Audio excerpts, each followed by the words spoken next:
1984 ਦੀਆਂ ਖੁੱਲ੍ਹਦੀਆਂ ਪਰਤਾਂ। जी हाँ, साड़ी खास पेशकश। साल 1984 सिख कौम के लिए एक अजिहा काला साल जिस नूं रहिंदी दुनिया तक सिख कौम कदे भुला नहीं सकती।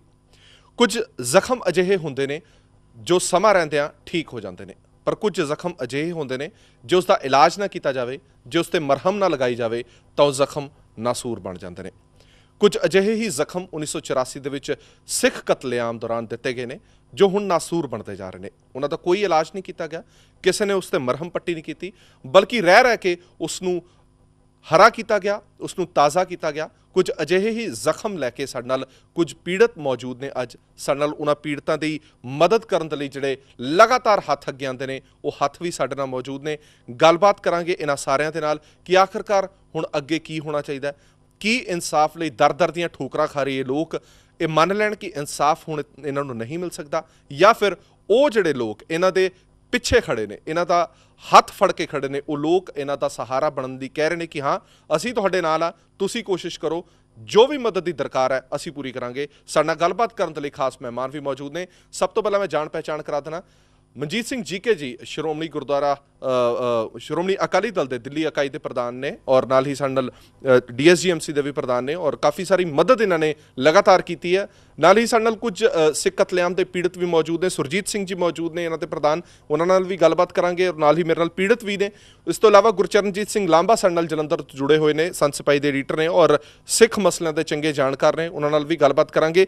अज एक प्रैस कॉन्फ्रेंस की गई है मनजीत सिंह जीके होरां वालों, और पिछले काफ़ी लंबे समय तो मनजीत सिंह जीके होरां दे तुसीं देखिआ ही होना, असीं वार-वार न्यूज़ दे विच भी तुहानूं दिखाया कि किस तरह के नाल सड़कों ते प्रदर्शन किया जा रहा है। सिर्फ इसे गल ते ही फोकस किया जा रहा है कि राहुल गांधी ने जो ताज़ा बयान दिता सीगा वो सानू दस्से कि आखिरकार किहड़े कांग्रेसी शामिल ने इस पूरे कतलेआम दे विच।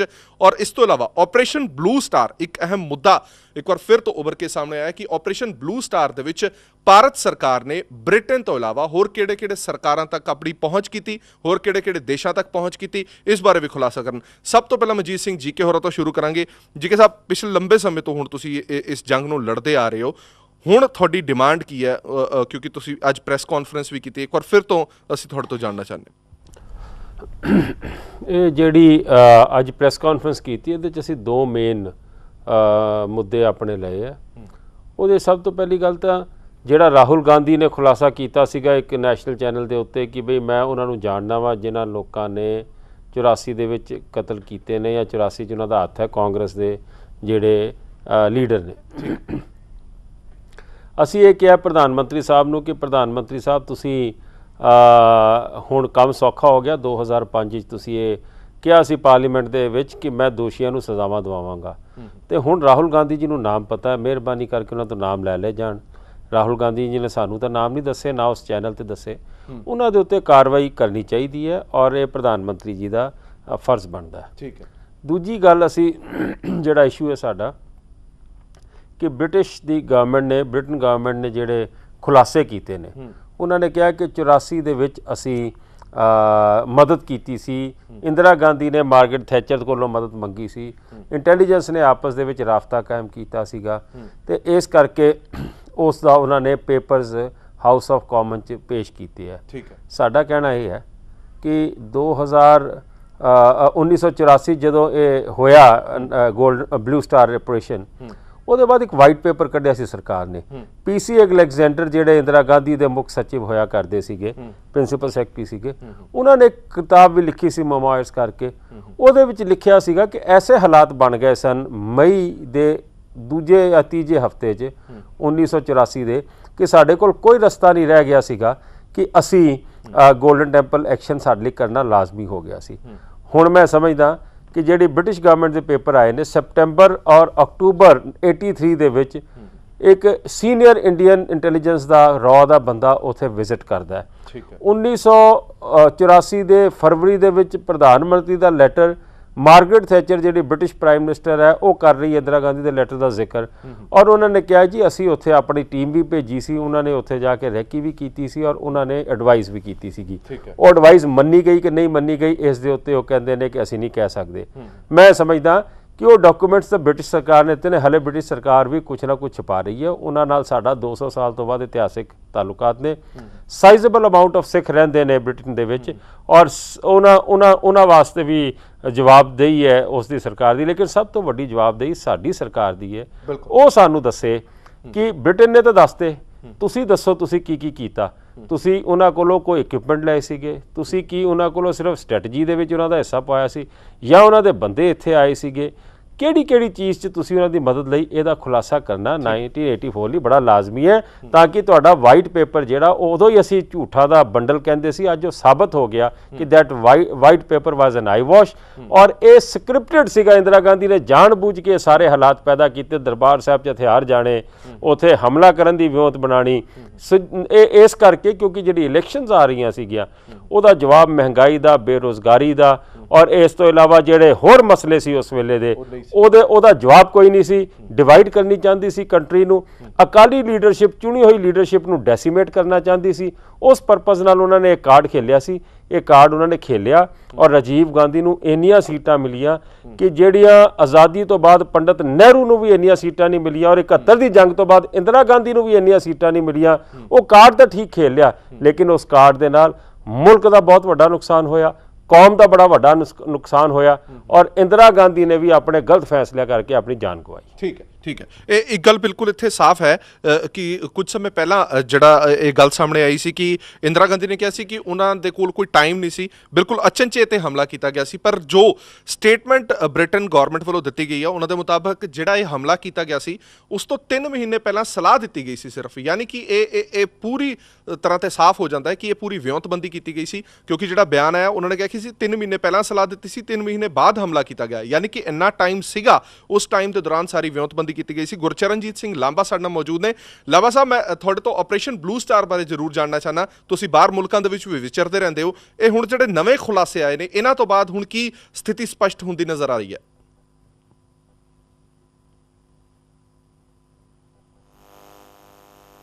ਬਿਲਕੁਲ, ਇਹ ਜਿਹੜਾ ਨਵਾਂ ਖੁਲਾਸਾ ਹੁਣ ਬਰਤਾਨੀਆ ਦੀ ਸਰਕਾਰ ਨੇ ਕੀਤਾ ਹੈ, ਪਰ ਬੜੀ ਹੀ ਹੈਰਾਨੀ ਦੀ ਗੱਲ ਹੈ ਕਿ ਬਰਤਾਨੀਆ ਇੱਕ ਪਾਸੇ ਤਾਂ ਹਮੇਸ਼ਾ ਹੀ ਦੂਰੀ ਚਾਲ ਚੱਲਦਾ ਹੈ।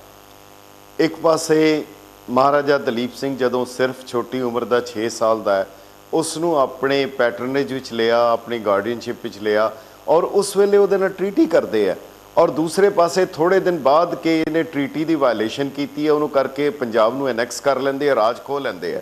ਇੱਕ ਪਾਸੇ ਇਹ ਕਰਦੇ ਆ, ਦੂਜੇ ਪਾਸੇ ਇੱਕ ਡਬਲ ਗੇਮ ਪਲੇ ਕਰਦਿਆਂ ਹੋਇਆਂ ਪੰਜਾਬ ਦੇ ਸਕੂਲਾਂ ਦੇ ਵਿੱਚ ਬਰਤਾਨੀਆ ਸਰਕਾਰ ਫਰੰਗੀ ਇਜਾਜ਼ਤ ਦਿੰਦੇ ਆ, ਕੋਰਸ ਦੇ ਵਿੱਚ ਤੁਸੀਂ ਇਹ ਪੜ੍ਹਾ ਦਿਓ ਕਿ ਸ਼ਾਹ ਮੁਹੰਮਦਾ ਸਿੰਘਾਂ ਨੇ ਗੋਰਿਆਂ ਦੇ ਵਾਂਗ ਨਿੰਬੂਆਂ ਲਹੂ ਨਿਚੋੜ ਸੁੱਟੇ।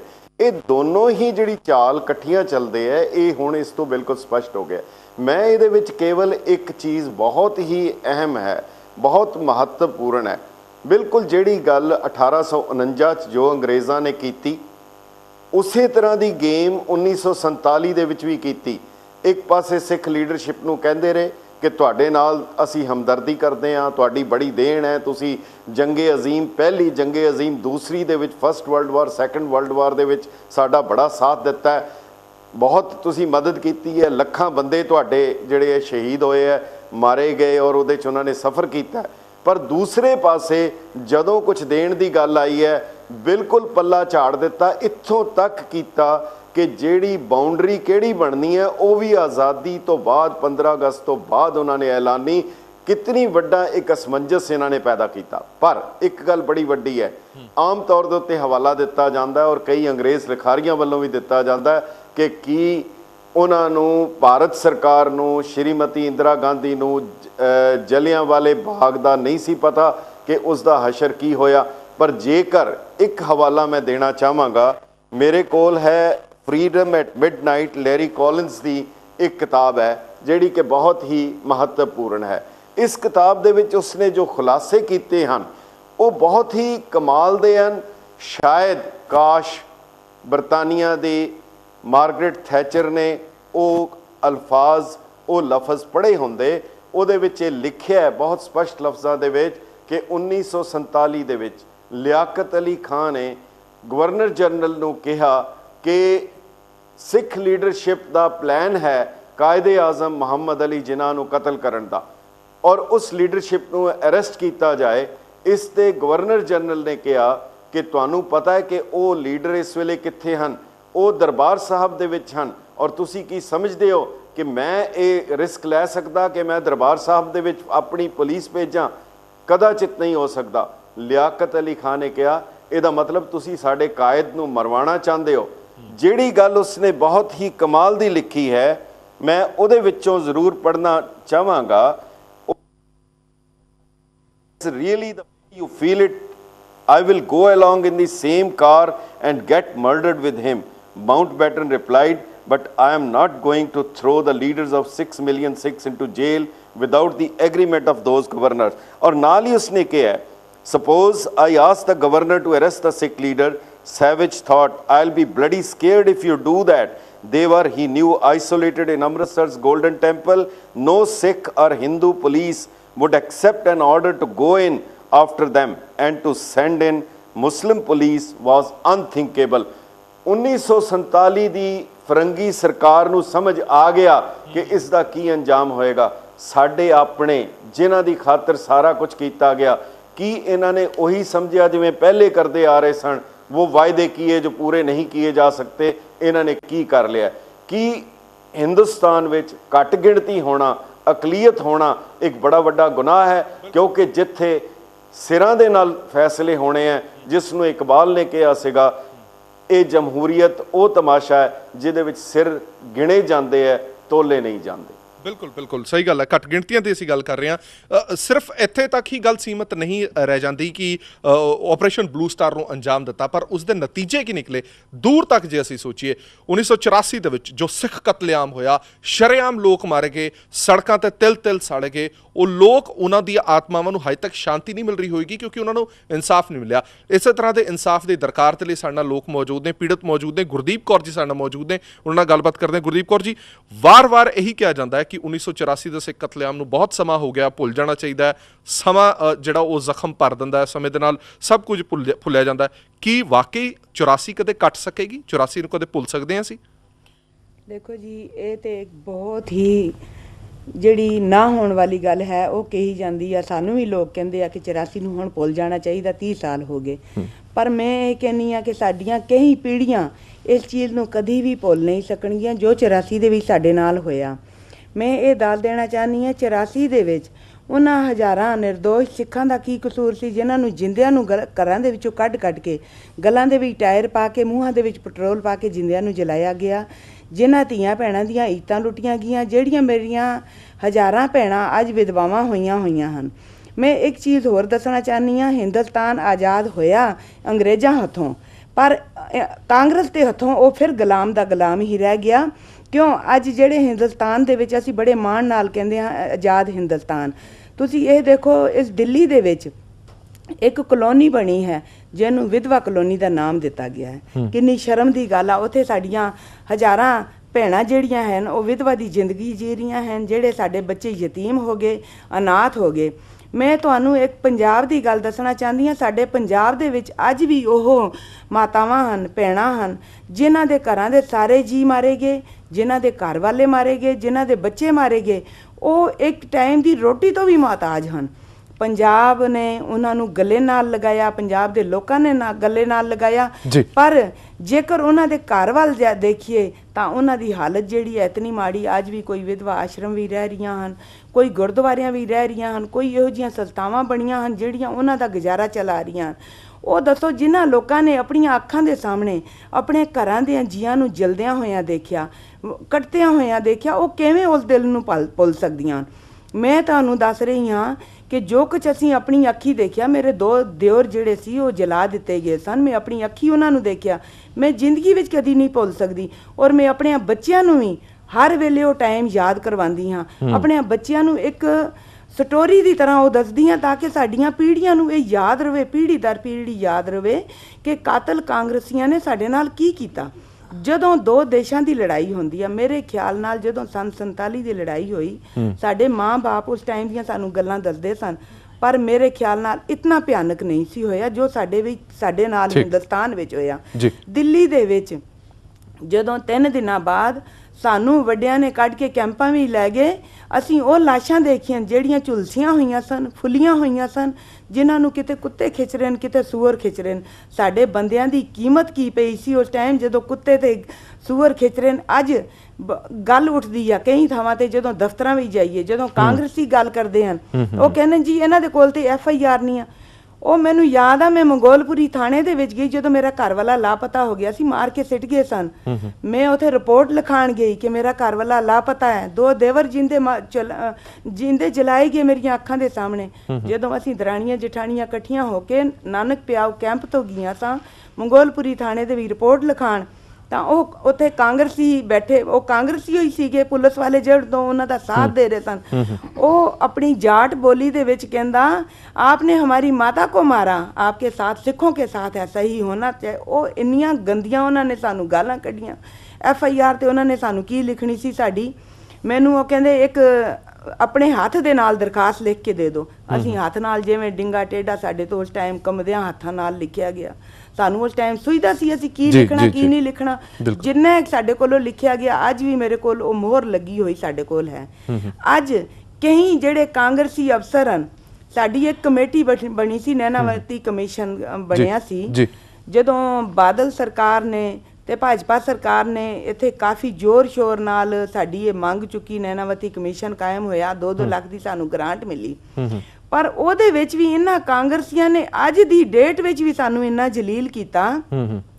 ਉਹਦੇ ਵਿੱਚ ਭੱਠਲ ਇੱਕ ਚੇਅਰਮੈਨ ਬਣੀ ਸੀਗੀ, ਚੇਅਰਪਰਸਨ ਬਣੀ ਸੀ। ਉਹਨੇ ਇੱਕ ਗੱਲ ਲਿਖ ਦਿੱਤੀ ਕਿ ਇਹਨਾਂ ਦੀ ਇਹ ਇਨਕੁਆਇਰੀ ਕੀਤੀ ਜਾਵੇ ਕਿ ਇੱਕ ਘਰ ਦੇ ਵਿੱਚ ਕਿੰਨੇ ਜੀ ਰਹਿੰਦੇ ਹਨ, ਇਹਨਾਂ ਕੋਲ ਕੀ ਹੈ ਕੀ ਨਹੀਂ ਹੈ। ਮਤਲਬ ਉਹਨੇ ਇੰਨੀ ਸਖਤੀ ਕਰ ਦਿੱਤੀ ਕਿ ਉਹ 2 ਲੱਖ ਦੀ ਗ੍ਰਾਂਟ ਕਿਸੇ ਦੇ ਤੱਕ ਨਾ ਪਹੁੰਚੇ। ਅਸੀਂ ਜਦੋਂ ਉਹਨਾਂ ਦੇ ਕੋਲ ਉੱਥੇ ਗਏ ਤਾਂ ਉਹ ਕਹਿਣ ਲੱਗੇ ਜੀ ਤੁਸੀਂ ਦੱਸੋ ਤੁਹਾਡੇ ਕੋਲ ਤੇ ਇਹ FIR ਨਹੀਂ ਹਨ। ਅਸੀਂ ਜਦੋਂ ਥਾਣੇ, ਅਸੀਂ ਉਹਨਾਂ ਨੂੰ ਬਾਰ-ਬਾਰ ਰੋ ਕੇ ਚੀਕ ਕੇ ਕਿਹਾ ਕਿ FIR ਤੇ ਉਸ ਟਾਈਮ ਸਾਡੀਆਂ ਲਿਖੀਆਂ ਹੀ ਨਹੀਂ ਜਾ ਰਹੀਆਂ ਸਨ। ਉਹ ਸਾਨੂੰ ਕਤਲ ਕਰਨ ਵਾਲੇ ਵੀ ਕਾਂਗਰਸੀ, ਅੱਗੇ ਜਿਹੜੇ ਹਾਕਮ ਬੈਠੇ ਉਹ ਵੀ ਕਾਂਗਰਸੀ। ਸਾਡਾ ਉਸ ਟਾਈਮ FIR ਲਿਖਣੀਆਂ ਕਿੰਨੇ ਸਨ, ਸਾਨੂੰ ਗ੍ਰਾਂਟਾਂ ਦੇਣੀਆਂ ਕਿੰਨੇ ਸਨ।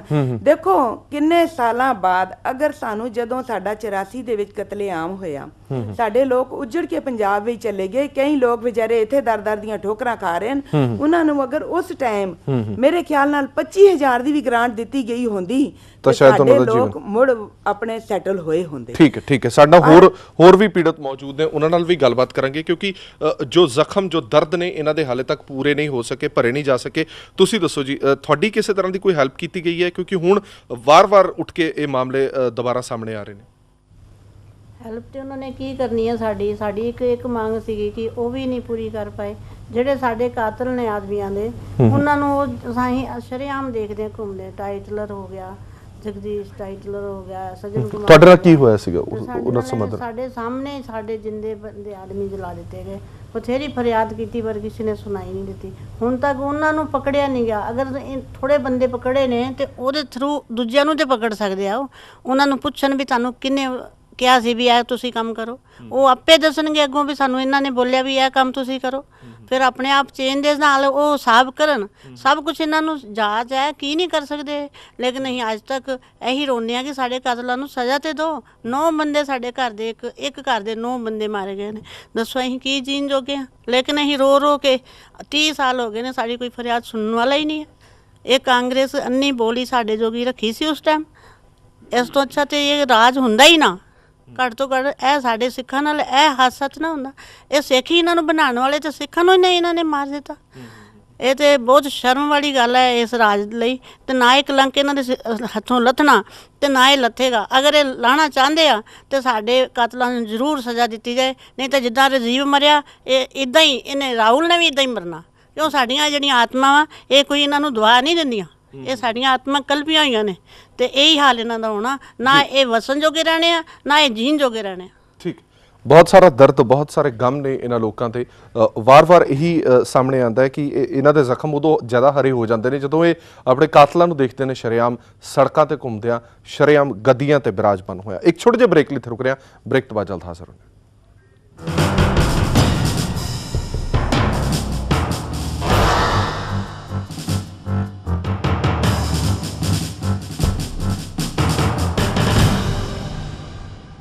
ਬ੍ਰੇਕ ਤੋਂ ਬਾਅਦ ਦਰਸ਼ਕਾਂ ਦਾ ਇੱਕ ਵਾਰ ਫਿਰ ਤੋਂ ਸਵਾਗਤ ਹੈ। ਤੇ ਹੁਣ ਲਗਾਤਾਰ ਇਹ ਮੰਗ ਉੱਠ ਰਹੀ ਹੈ ਕਿ 1984 ਸਿੱਖ ਕਤਲੇਆਮ ਦੇ ਪੀੜਤਾਂ ਨੂੰ ਇਨਸਾਫ ਦਿਵਾਉਣ ਦੇ ਲਈ SIT ਬਣਾਈ ਜਾਵੇ। ਸਾਡੇ ਨਾਲ ਮਨਜੀਤ ਸਿੰਘ ਜੀਕੇ ਮੌਜੂਦ ਨੇ। ਜੀਕੇ ਸਾਹਿਬ, ਤੁਸੀਂ SIT ਦੀ ਡਿਮਾਂਡ ਕਰ ਰਹੇ ਹੋ, ਦੂਜੇ ਪਾਸੇ ਅਰਵਿੰਦ ਕੇਜਰੀਵਾਲ ਦੀ ਕੈਬਨਿਟ ਮੀਟਿੰਗ ਨੇ ਅੱਜ ਕਹਿ ਦਿੱਤਾ ਕਿ SIT ਦੀ ਅਪਰੂਵਲ ਉਹਨਾਂ ਨੇ ਦੇ ਦਿੱਤੀ ਹੈ ਔਰ ਹੁਣ ਲੈਫਟੀਨੈਂਟ ਗਵਰਨਰ ਦੇ ਕੋਲ ਇਹ ਪ੍ਰਪੋਜ਼ਲ ਗਿਆ। ਇਹਨਾਂ ਦੋਵਾਂ ਦੇ ਵਿੱਚ ਡਿਫਰੈਂਸ ਕੀ ਹੈ? ਤੁਸੀਂ ਮੰਗ ਕਰ ਰਹੇ ਹੋ, ਉਹਨਾਂ ਨੇ ਮੰਗ ਤੁਹਾਡੀ ਮੰਨ ਲਈ, ਹੁਣ ਕੀ ਚਾਹੁੰਦੇ ਹੋ? ਬੜਾ ਫਰਕ ਹੈ ਇਹਦੇ ਵਿੱਚ। ਕੇਜਰੀਵਾਲ ਜੀ ਨੇ ਜਿਹੜੀ SIT ਦੀ ਮੰਗ ਦੀ ਸਪੋਰਟ ਕੀਤੀ ਹੈ, ਅਸੀਂ ਵੈਲਕਮ ਕਰਦੇ ਹਾਂ ਉਹਦਾ। ਨੰਬਰ 1। ਨੰਬਰ 2, ਜਿਹੜੀ ਕੇਜਰੀਵਾਲ ਜੀ SIT ਕਹਿ ਰਹੇ ਉਹ SIT ਸਾਨੂੰ ਨਹੀਂ ਚਾਹੀਦੀ, ਕਿਉਂਕਿ ਅਸੀਂ ਭਾਰਤ ਸਰਕਾਰ, ਦਿੱਲੀ ਸਰਕਾਰ ਦੇ ਤੇ ਪ੍ਰੀਵਿਊ 'ਚ ਨਹੀਂ ਆਉਂਦੀ SIT। ਉਹਨਾਂ ਨੇ ਗਵਰਨਰ ਨੂੰ ਕਿਹਾ, ਗਵਰਨਰ ਹੋਮ ਮਿਨਿਸਟਰ ਨੂੰ ਕਹੇਗਾ, ਹੋਮ ਮਿਨਿਸਟਰ SIT को ਬਣਾਏਗਾ, ਕਿਸੇ ਪੁਲਿਸ ਅਫਸਰ ਦੀ ਬਣਾਏਗਾ, ਕਿਸੇ IAS ਦੀ ਬਣਾਏਗਾ। ਉਹ ਪੁਲਿਸ ਅਫਸਰਾਂ ਨੇ ਤੇ ਉਹੀ ਕੰਮ ਕੀਤੇ ਨੇ ਅੱਗੇ, ਜਿਹੜੇ ਕਿਸੇ ਨੂੰ ਭੁਲੇਖਾ ਨਹੀਂ। ਅੱਜ 30 ਸਾਲ ਹੋ ਗਏ ਨੇ ਆਪਾਂ ਰਗੜੇ ਖਾ ਰਹੇ ਹਾਂ ਕਿ 587 FIR ਹੋਈਆਂ, ਉਹਨਾਂ 'ਚ 241 ਬੰਦ ਕਰ ਦਿੱਤੀਆਂ ਗਈਆਂ, ਜਦ ਕਿ ਦਿੱਲੀ 'ਚ 3000 ਕਤਲ ਆਪ ਮੰਨਦੇ ਨੇ। ਮੇਰੇ ਹਿਸਾਬ ਨਾਲ 4500 ਕਤਲ ਹੋਏ ਨੇ। ਔਰ ਜਿੰਨੇ ਕਿਸੇ ਦੀ ਲੱਤ ਕੱਟੀ ਗਈ, ਕਿਸੇ ਦੀ ਬਾਹ ਕੱਟੀ ਗਈ, ਰੇਪ ਹੋਏ, ਦੁਕਾਨਾਂ ਸੜੀਆਂ, ਟੈਕਸੀਆਂ, ਟਰੱਕ, ਘਰ ਸੜੇ। 10-15 ਹਜ਼ਾਰ FIR ਹੋਣੀਆਂ ਚਾਹੀਦੀਆਂ ਸੀ। ਹੁਣ ਮੇਰੇ ਤੋਂ ਪਹਿਲੇ ਤੁਸੀਂ ਪੀੜਤ ਦੇ ਸੁਣਿਓ ਕਿ 3 ਘਰ ਦੇ ਜੀ ਮਰ ਜਾਣ ਤੇ ਉਹਦੇ ਬਾਅਦ ਉਹਨਾਂ ਦੀ FIR ਨਹੀਂ ਹੋਈ। ਤੇ ਮੈਂ ਸਮਝਦਾ ਵਾਂ ਕਿ ਸਾਨੂੰ ਦਿੱਲੀ ਸਰਕਾਰ ਦੀ, ਸੈਂਟਰ ਸਰਕਾਰ ਦੀ ਕੋਈ SIT ਨਹੀਂ ਚਾਹੀਦੀ। ਸਾਡੀ SIT ਦੀ ਮੰਗ ਹੈ ਸੁਪਰੀਮ ਕੋਰਟ ਕੋਲੋਂ। ਸੁਪਰੀਮ ਕੋਰਟ ਦੀ ਸੁਪਰਵੀਜ਼ਨ 'ਚ SIT ਬਣੇ ਔਰ SIT ਦਾ ਜਿਹੜਾ ਕਾਰਜ ਖੇਤਰ ਹੋਏਗਾ ਉਹ ਲਿਮਟਿਡ ਹੋਏਗਾ। ਉਹ ਉਹਨਾਂ ਕੇਸਾਂ ਨੂੰ ਨਹੀਂ ਆਪਣੇ ਪ੍ਰੀਵਿਊ 'ਚ ਲਏਗੀ ਜਿਨ੍ਹਾਂ ਕੇਸਾਂ ਦੇ ਉੱਤੇ ਆਲਰੇਡੀ ਕੋਰਟ 'ਚ ਚੱਲਦੇ ਪਏ ਨੇ। 30 ਸਾਲ ਅੱਗੇ ਹੋ ਗਏ, ਇਹਨਾਂ ਨੇ ਫਿਰ 2-3 ਸਾਲ ਲਗਾ ਦਿੱਤੇ। ਤਦ ਤੱਕ ਕੋਈ ਵਿਟਨੈਸ ਨਾ ਰਵੇ ਇਸ ਦੁਨੀਆ 'ਚ, ਕੋਈ ਕਾਤਲ ਨਾ ਰਵੇ। ਮੇਰਾ ਖਿਆਲ ਹੈ ਟਾਈਮ ਨਹੀਂ ਖਰਾਬ ਕਰਨਾ। SIT ਜਿਹੜੀ ਹੋਏਗੀ, ਜਿਹੜੇ ਕਲੋਜ਼ਡ ਕੇਸ ਨੇ, ਜਿਹੜੇ ਪੁਲਿਸ ਨੇ ਆਪੇ ਹੀ ਬੰਦ ਕਰ ਦਿੱਤੇ ਨੇ, ਜਾਂ ਜਿਹੜੇ ਅੱਜ ਵੀ ਵਿਕਟਿਮਸ ਬੈਠੇ ਨੇ ਆਪਣਾ ਸਬੂਤ ਦੇਣ ਵਾਸਤੇ, ਉਹਨਾਂ ਦੇ ਨਵੇਂ ਸਿਰਿਓਂ ਕੇਸ ਖੋਲ੍ਹਣ ਵਾਸਤੇ, ਉਹਨਾਂ ਦੀ FIR ਦਰਜ ਕਰਾਉਣ ਵਾਸਤੇ ਇਹ ਉਹਦਾ ਕਾਰਜ ਖੇਤਰ ਹੋਣਾ ਚਾਹੀਦਾ।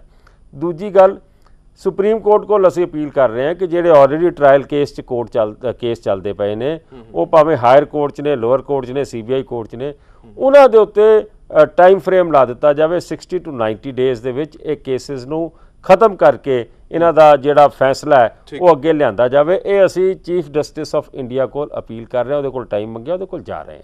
ਠੀਕ ਹੈ। ਸੁਰਜੀਤ ਸਿੰਘ ਜੀ, ਮੈਂ ਤੁਹਾਡੇ ਤੋਂ ਜਾਣਨਾ ਚਾਹੁੰਦਾ, ਤੁਹਾਡੇ ਇੱਕ ਵਕੀਲ ਸਾਹਿਬ ਵੀ ਨੇ ਜਿਹੜੇ ਪਿਛਲੇ ਕਈ ਸਾਲਾਂ ਤੋਂ ਕੇਸ ਵੀ ਲੜਦੇ ਆ ਰਹੇ ਨੇ, HS ਫੂਲਕਾ ਸਾਹਿਬ, ਉਹਨਾਂ ਨੇ ਵੀ ਇਸ SIT ਦਾ ਸਮਰਥਨ ਕੀਤਾ ਜਿਹੜਾ ਅਰਵਿੰਦ ਕੇਜਰੀਵਾਲ ਕਹਿ ਰਹੇ ਨੇ। ਤੁਹਾਨੂੰ ਲੱਗਦਾ ਹੈ ਕਿ ਵਾਕਈ ਇਹ SIT ਤੁਹਾਨੂੰ ਇਨਸਾਫ ਦਵਾ ਪਾਏਗੀ?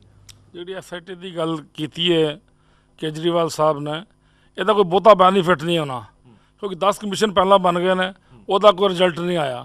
ਅੱਜ 30 ਸਾਲ ਹੋ ਗਏ ਨੇ ਕਤਲੇਆਮ ਨੂੰ। ਇੱਕ ਰਾਹੁਲ ਗਾਂਧੀ ਦਾ ਬਿਆਨ ਆਇਆ ਜੀ, ਕੁਝ ਕਾਂਗਰਸੀ ਆਗੂ ਸ਼ਾਮਲ ਨੇ।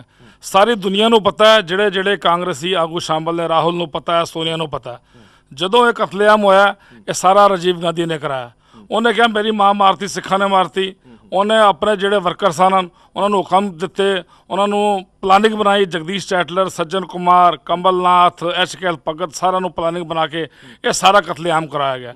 ਇਹ ਸਾਰੀ ਕਾਂਗਰਸ ਨੂੰ ਪਤਾ ਹੈ ਕਿਸ ਤਰੀਕੇ ਨਾਲ ਸਿੱਖਾਂ ਨੂੰ ਮਾਰਿਆ, ਵੱਢਿਆ, ਟੁੱਕਿਆ ਗਿਆ, ਜਾਇਦਾਦਾਂ ਸਾੜੀਆਂ ਗਈਆਂ, ਕਿਸ ਤਰ੍ਹਾਂ ਪੰਜਾਬ ਸਿੱਖਾਂ ਨੂੰ ਤਬਾਹ ਕਰਨ ਵਾਸਤੇ ਇੰਦਰਾ ਗਾਂਧੀ ਨੇ 1982 ਤੋਂ ਉਤਾਰ ਲਈ ਸੀ ਕਿ ਪੰਜਾਬ ਨੂੰ ਬਰਬਾਦ ਕਰਨਾ ਹੈ। ਅਕਾਲੀ ਦਲ ਨੂੰ ਖਤਮ ਕਰਨ ਵਾਸਤੇ ਸਾਰੀ ਇਹ ਵਿਊਤਬੰਦੀ ਜਿਹੜੀ ਨਾ ਸਿੱਖਾਂ ਦੇ ਖਿਲਾਫ ਇਹ 82 ਤੋਂ ਬੁਣ ਲਈ ਗਈ ਸੀ ਕਿ ਸਿੱਖਾਂ ਨੂੰ ਕਿਸ ਤਰ੍ਹਾਂ ਮਾਰਨਾ, ਖਤਮ ਕਰਨਾ। ਪਹਿਲਾਂ ਨਾ ਦਰਬਾਰ ਸਾਹਿਬ ਤੇ ਅਟੈਕ ਕੀਤਾ, ਸਾਰੀ ਪਲਾਨਿੰਗ ਬਣਾ ਕੇ ਕੀਤੀ ਸਿੱਖਾਂ ਨੂੰ ਮਾਰਨ ਵਾਸਤੇ। ਜਦੋਂ ਕਤਲੇਆਮ ਹੋਇਆ ਦਿੱਲੀ ਦੇ ਵਿੱਚ, ਇਹਨਾਂ ਨੇ ਪੰਜਾਬ ਵਿੱਚ ਕਰਫਿਊ ਲਾਤਾ। ਸਾਰਾ ਪੰਜਾਬ ਫੌਜ ਨੇ ਉਸ ਵੇਲੇ ਸੀਲ ਕਰ ਦਿੱਤਾ ਕਿ ਕੋਈ ਵੀ ਸਿੱਖ, ਕੋਈ ਵੀ ਪੰਜਾਬੀ ਇਹਦੇ ਖਿਲਾਫ ਆਵਾਜ਼ ਨਾ ਚੁੱਕ ਸਕੇ।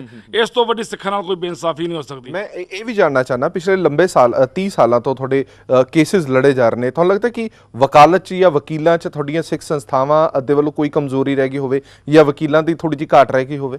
ਸਿੱਖ ਸੰਸਥਾਵਾਂ ਜਿਹੜੀਆਂ ਨੇ, ਸ਼੍ਰੋਮਣੀ ਅਕਾਲੀ ਦਲ ਨੇ, ਮੈਂ ਪਹਿਲਾਂ ਵੀ ਸਾਡੀ ਬੀਬੀ ਜੀ ਨੇ ਦੱਸਿਆ ਕਿ ਨਾਨਾ ਵੱਡੀ ਕਮਿਸ਼ਨ ਦੀ ਸ਼ੁਰੂਆਤ ਸਰਦਾਰ ਪ੍ਰਕਾਸ਼ ਸਿੰਘ ਬਾਦਲ ਨੇ ਕਰਾਈ ਸੀ।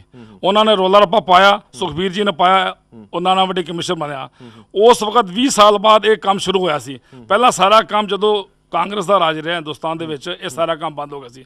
ਐਡਾ ਵੱਡਾ ਕਤਲੇਆਮ ਹੋਇਆ ਹੋਵੇ, 12-13 ਹਜ਼ਾਰ ਸਿੱਖਾਂ ਦਾ ਕਤਲੇਆਮ ਕਰਤਾ ਗਿਆ ਹੋਵੇ ਤੇ ਇੱਕ ਨੂੰ ਸਜ਼ਾ ਨਾ ਹੋਵੇ, ਇਸ ਤੋਂ ਵੱਡੀ ਇਸ ਦੇਸ਼ ਵਾਸਤੇ ਸ਼ਰਮ ਦੀ ਗੱਲ ਨਹੀਂ ਹੋ ਸਕਦੀ। ਗੁਜਰਾਤ ਤੁਸੀਂ ਦੇਖ ਲਓ ਨਾ, ਕਿੰਨੇ ਮਰੇ ਨੇ ਉੱਥੇ, ਜੇ ਆਪਣਾ 1000 ਬੰਦਾ ਮਰਿਆ ਉੱਥੇ ਉਹਨਾਂ ਦਾ। ਉੱਥੇ ਕੁਝ ਹਿੰਦੂ ਵੀ ਮਰੇ ਨੇ, ਕੋਈ ਮੁਸਲਮਾਨ ਵੀ ਮਰੇ ਨੇ, ਦੰਗੇ ਨੇ ਉਹ ਦੰਗੇ ਨੇ, ਇਹ ਤੇ ਕਤਲੇਆਮ ਹੈ। ਜੀ, ਜੀ। ਸਾਡੀਆਂ ਧੀਆਂ ਭੈਣਾਂ ਚੁੱਕ ਲੈ ਗਏ। ਤੁਸੀਂ ਕਾਨਪੁਰ ਦੇਖੋ ਨਾ, ਕਾਨਪੁਰ ਵੀ 1200-1300 ਬੰਦਾ ਮਰਿਆ, ਉਹਦੀ ਗੱਲ ਹੀ ਨਹੀਂ ਕਰਦੇ। ਤੁਸੀਂ ਬੁਖਾਰੋ ਦੇਖੋ ਜੀ, 150 ਬੰਦਾ ਜੂੰਦਾ ਚੁੱਕ ਚੁੱਕ ਕੇ ਪੱਠੀਆਂ 'ਚ ਪਾਤਾ ਇਹਨਾਂ ਨੇ, ਐ ਚੱਕਦੇ ਸਨ ਪੱਠੀਆਂ ਪਾ ਦਿੰਦੇ ਸਨ ਕਾਂਗਰਸੀ। ਉਹਨਾਂ ਦੀ ਵੀ ਗੱਲ ਆਪਾਂ ਕਰੀਏ। ਜਿਹੜੀ ਜੀਕੇ ਸਾਹਿਬ ਨੇ ਗੱਲ ਬੜੀ ਵਧੀਆ ਕੀਤੀ ਹੈ, ਇਹ ਸੁਪਰੀਮ ਕੋਰਟ ਦੇ ਚੀਫ ਸਾਹਿਬ ਨੂੰ ਮਿਲ ਰਹੇ ਨੇ, ਚੀਫ ਜਸਟਿਸ ਸਾਹਿਬ ਨੂੰ ਮਿਲ ਰਹੇ ਨੇ। ਇਹ ਦਾਇਰਾ ਸਾਰਾ ਹਿੰਦੁਸਤਾਨ ਦੇ ਵਿੱਚ ਜਿਹੜਾ ਕਤਲੇਆਮ ਹੋਇਆ ਨਾ, ਇਹ ਸਾਰੇ ਆਪਣਾ ਸੁਪਰੀਮ ਕੋਰਟ ਦੀ ਇੱਕ ਜੱਜਾਂ ਦਾ ਪੈਨਲ, ਜਿਹੜਾ ਸੁਪਰੀਮ ਕੋਰਟ ਦੇ ਜੱਜ ਸਾਹਿਬਾਨ ਦਾ ਪੈਨਲ ਬਣੇ, ਉਹਦੀ ਅਗਵਾਈ ਵਿੱਚ SIT ਬਣੇ। ਠੀਕ ਹੈ। ਉਹਦਾ ਫਾਇਦਾ ਆਪਾਂ ਨੂੰ ਤਾਂ ਹੋਏਗਾ ਜੇ ਆਪਾਂ ਕਿ ਕੇਜਰੀਵਾਲ ਜੀ ਨੂੰ ਤਾਂ ਗੱਲਾਂ ਕਰ ਰਹੇ ਨੇ। ਇਲੈਕਸ਼ਨ ਆਏਗਾ 2 ਮਹੀਨੇ ਬਾਅਦ, 3 ਮਹੀਨੇ ਬਾਅਦ, ਇਹ ਕਹਿੰਦੇ ਸਿੱਖਾਂ ਸਾਨੂੰ ਵੋਟਾਂ ਮਿਲ ਜਾਣ। ਇਹ ਸਿਆਸੀ ਗੱਲਾਂ ਵੀ ਬੜੀਆਂ ਚੱਲ ਰਹੀਆਂ ਨੇ ਹਿੰਦੁਸਤਾਨ ਦੇ ਵਿੱਚ, ਚੱਲ ਰਹੀਆਂ ਨੇ।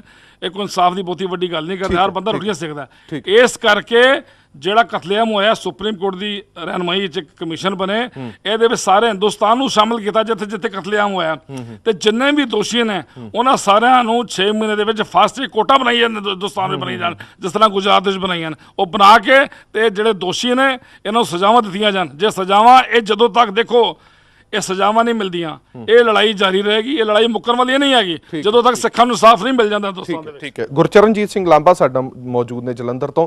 ਲਾਂਬਾ ਸਾਹਿਬ, ਮੈਂ ਤੁਹਾਡੇ ਤੋਂ ਇਹ ਜਾਣਨਾ ਚਾਹਨਾ ਕਿ ਹੁਣ ਜਦੋਂ ਇਹ ਗੱਲ ਸਾਹਮਣੇ ਆਈ ਹੈ ਕਿ ਕੁਝ ਕਾਂਗਰਸੀ ਆਗੂ ਸ਼ਾਮਲ ਹੋ ਸਕਦੇ ਨੇ, ਇੱਕ ਅਹਿਮ ਆਗੂ ਕਾਂਗਰਸ ਦੇ ਅਹਿਮ ਲੀਡਰ ਵੱਲੋਂ ਇਹ ਕਿਹਾ ਜਾਂਦਾ ਹੈ, ਉਸ ਤੋਂ ਬਾਅਦ ਤੁਹਾਨੂੰ ਲੱਗਦਾ ਹੈ ਕਿ ਹੁਣ ਜਿਹੜੀ ਇਹ ਜਾਂਚ ਦੀ ਰਫ਼ਤਾਰ ਹੋਰ ਜ਼ਿਆਦਾ ਤੇਜ਼ ਹੋ ਜਾਣੀ ਚਾਹੀਦੀ ਹੈ? ਜਿਹੜੀ ਜੀਕੇ ਸਾਹਿਬ ਨੇ SIT ਦੀ ਡਿਮਾਂਡ ਕੀਤੀ ਹੈ, ਉਹਦੇ ਨਾਲ ਵਾਕਈ ਇਨਸਾਫ ਮਿਲ ਪਾਏਗਾ?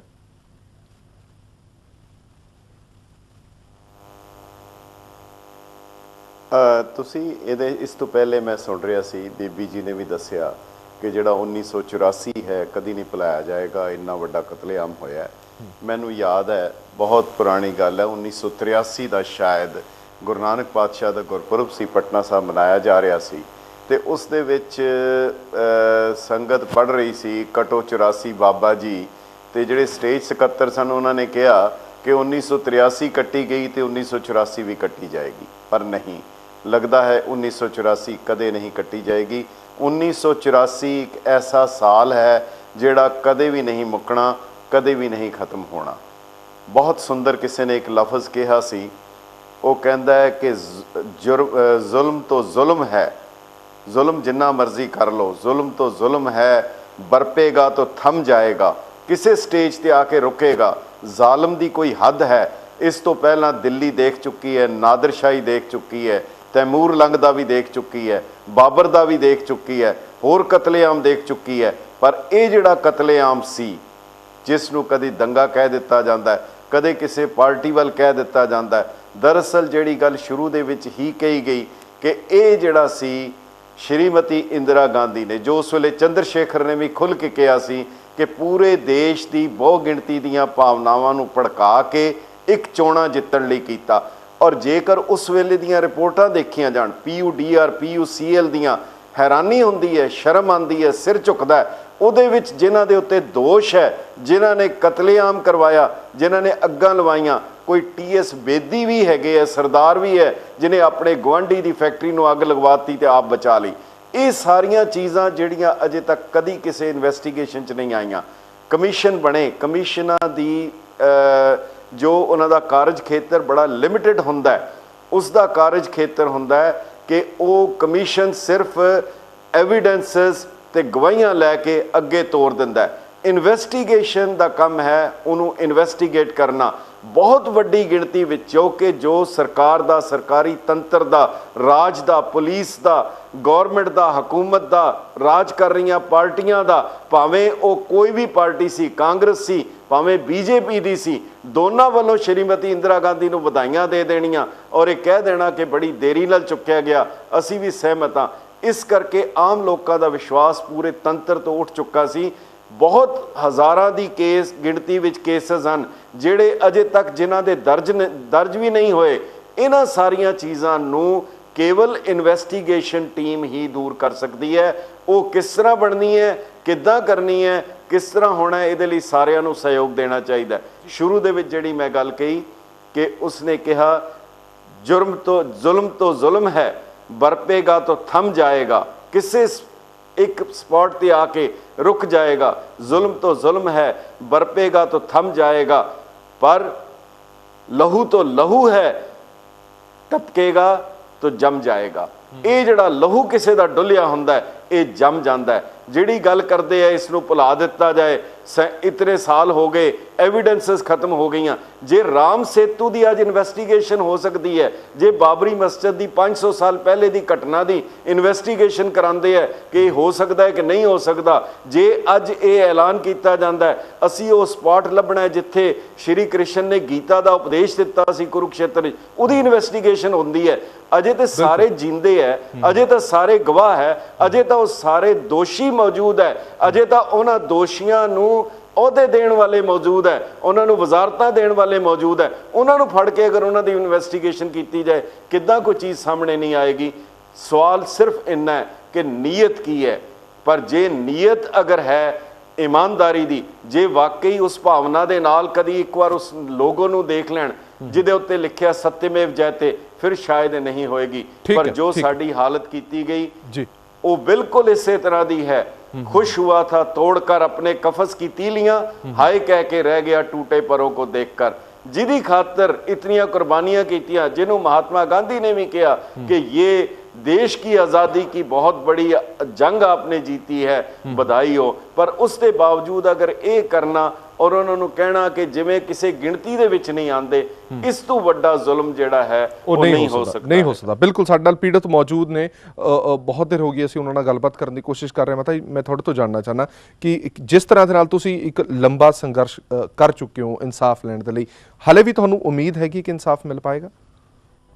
जी ਉਮੀਦ ਨਹੀਂ ਹੈਗੀ। ਤੇ ਜਿਹੜੇ ਹੁਣ ਸਾਡੇ 2 ਤਰੀਕ ਨੂੰ 12 ਵਜੇ ਆਏ ਆ ਤੇ 1000 ਬੰਦਾ ਸੀ ਜੀ, ਸਰੀਏ ਲੈ ਕੇ ਆਉਣ ਸਾਰੀ ਉਹਨਾਂ ਨੇ ਪਹਿਲਾਂ ਅੱਗ ਲਗਾਤੀ।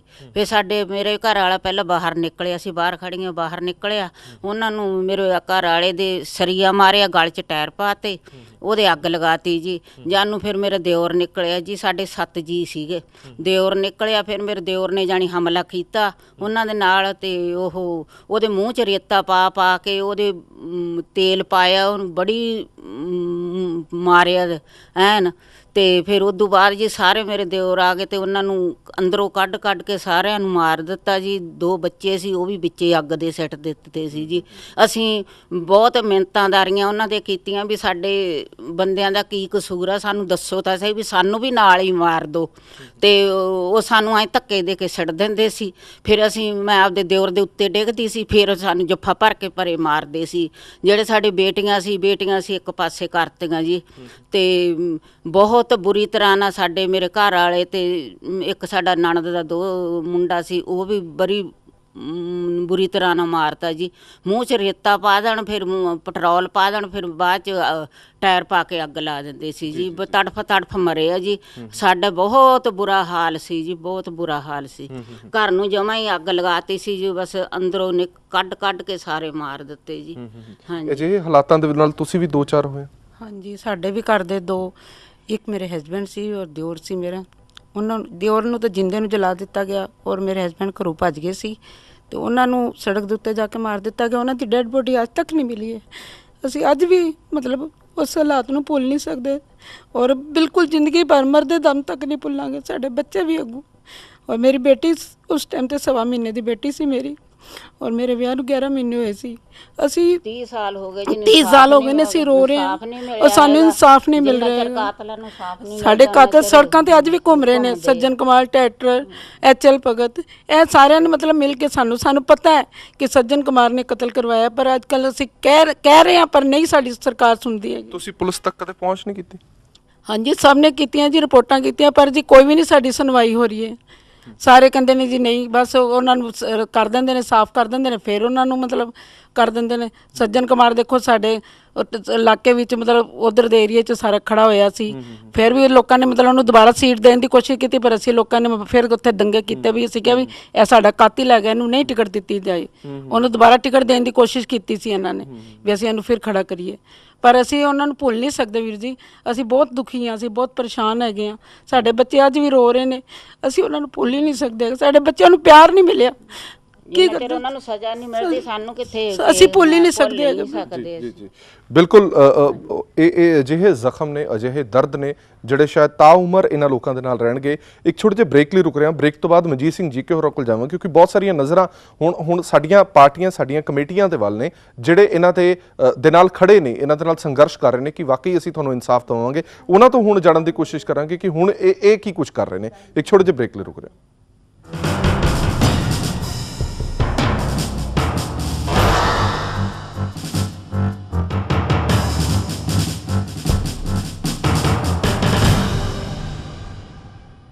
ਬ੍ਰੇਕ ਤੋਂ ਬਾਅਦ ਦਰਸ਼ਕਾਂ ਦਾ ਇੱਕ ਵਾਰ ਫਿਰ ਤੋਂ ਸਵਾਗਤ ਹੈ। ਬ੍ਰੇਕ ਤੇ ਜਾਣ ਤੋਂ ਪਹਿਲਾਂ ਅਸੀਂ ਪੀੜਤਾਂ ਨਾਲ ਗੱਲ ਕੀਤੀ ਸੀ। ਉਹਨਾਂ ਦਾ ਕਹਿਣਾ ਸੀ ਕਿ ਉਹਨਾਂ ਨੇ ਸ਼ਰੇਆਮ ਆਪਣਿਆਂ ਨੂੰ ਜ਼ਿੰਦਾ ਸੜਦੇ ਹੋਏ ਵੇਖਿਆ ਔਰ FIR ਦਰਜ ਕਰਾਈ ਗਈ, ਪੁਲਿਸ ਨੂੰ ਪੂਰੀ ਜਾਣਕਾਰੀ ਦਿੱਤੀ ਗਈ, ਪਰ ਬਾਵਜੂਦ ਉਸਦੇ ਉਹਨਾਂ ਨੂੰ ਇਨਸਾਫ ਨਹੀਂ ਮਿਲਿਆ। ਮਨਜੀਤ ਸਿੰਘ ਜੀਕੇ ਸਾਡੇ ਨਾਲ ਮੌਜੂਦ ਨੇ। ਲਗਾਤਾਰ ਅਸੀਂ ਇਹਨਾਂ ਨਾਲ ਗੱਲਬਾਤ ਕਰਨ ਦੀ ਕੋਸ਼ਿਸ਼ ਕਰ ਰਹੇ ਹਾਂ ਕਿ ਇਹ ਕੀ ਕੁਝ ਕਰ ਸਕਦੇ ਇਹਨਾਂ ਪੀੜਤਾਂ ਲਈ। ਜੀਕੇ ਸਾਹਿਬ, ਤੁਹਾਡੇ ਨਾਲ ਹੀ ਅੱਜ ਪੀੜਤ ਮੌਜੂਦ ਨੇ। ਇਹਨਾਂ ਦੇ ਦਰਦ ਦੁੱਖ ਨੂੰ ਤੁਸੀਂ ਚੰਗੀ ਤਰ੍ਹਾਂ ਜਾਣਦੇ ਵੀ ਔਰ ਸੁਣ ਵੀ ਇੱਕ ਵਾਰ ਤੁਸੀਂ ਦੁਬਾਰਾ ਲਿਆ।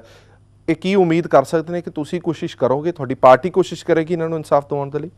ਮੈਂ ਸਮਝਦਾ ਵਾਂ ਕਿ ਅਕਾਲੀ ਦਲ ਨੇ ਪਿਛਲੇ 30 ਸਾਲ ਤੋਂ ਇਹ ਜੰਗ ਨੂੰ ਲੜਿਆ ਔਰ ਉਸੇ ਕਰਕੇ ਹੀ ਇੱਥੋਂ ਤੱਕ ਪਹੁੰਚੇ ਆ। ਜ਼ਿਆਦਾਤਰ ਇਹਨਾਂ 30 ਸਾਲਾਂ 'ਚ ਕਾਂਗਰਸ ਦੀ ਸਰਕਾਰ ਰਹੀ, ਉਹਨਾਂ ਨੇ ਇਨਸਾਫ ਨੂੰ ਰੋਕਣ ਦੀ ਕੋਸ਼ਿਸ਼ ਕੀਤੀ, ਜਿਹੜੀ ਪ੍ਰਕਿਰਿਆ ਚੱਲੀ ਉਸ ਨੂੰ ਡਿਰੇਲ ਕਰਨ ਦੀ, ਉਸ ਨੂੰ ਪਟੜੀ ਤੋਂ ਉਤਾਰਨ ਦਾ ਕੰਮ ਕੀਤਾ। 5 ਸਾਲ ਵਿੱਚ ਭਾਰਤੀ ਜਨਤਾ ਪਾਰਟੀ ਔਰ ਅਕਾਲੀ ਦਲ ਦੀ ਸਰਕਾਰ ਆਈ ਸੀ, ਉਦੋਂ ਹੀ ਇੱਕ ਕਮਿਸ਼ਨ ਬਣੇ, ਉਦੋਂ ਹੀ FIR ਹੋਈਆਂ। ਇਹ ਇੱਕ ਚੀਜ਼ ਹੋ ਗਈ। ਦੂਜੀ ਗੱਲ, ਤੁਸੀਂ ਜਿਹੜਾ ਸਵਾਲ ਕੀਤਾ ਕਿ ਇਹ ਲੜਾਈ ਲਗਾਤਾਰ ਲੜਦੇ ਪਏ ਆ, ਅਕਾਲੀ ਦਲ ਲੜਦਾ ਪਿਆ।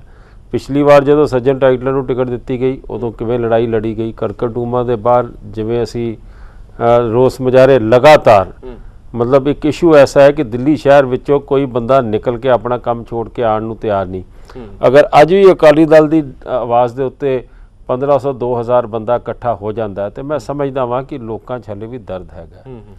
ਔਰ ਵੱਡੀ ਗੱਲ ਇੱਕ ਹੋਰ, ਤੁਸੀਂ ਜੇ ਚੇਂਜ ਦੇਖੋ ਨਾ, ਇਹ ਸਾਨੂੰ ਸਿੱਖਾਂ ਨੂੰ ਵੀ ਜ਼ਰੂਰ ਸਮਝਣਾ ਚਾਹੀਦਾ ਕਿ ਜਦੋਂ ਦੰਗੇ ਹੋਏ ਸੀ ਸਾਡੀ ਕੋਈ ਆਵਾਜ਼ ਸੁਣਨ ਨੂੰ ਤਿਆਰ ਨਹੀਂ ਸੀ, ਸਾਡੇ ਨਾਲ ਕੋਈ ਮੀਡੀਆ ਖਲੋਣ ਨੂੰ ਤਿਆਰ ਨਹੀਂ ਸੀ, ਉਦੋਂ ਮੀਡੀਆ ਵੀ ਬੜਾ ਲਿਮਟਿਡ ਸੀ।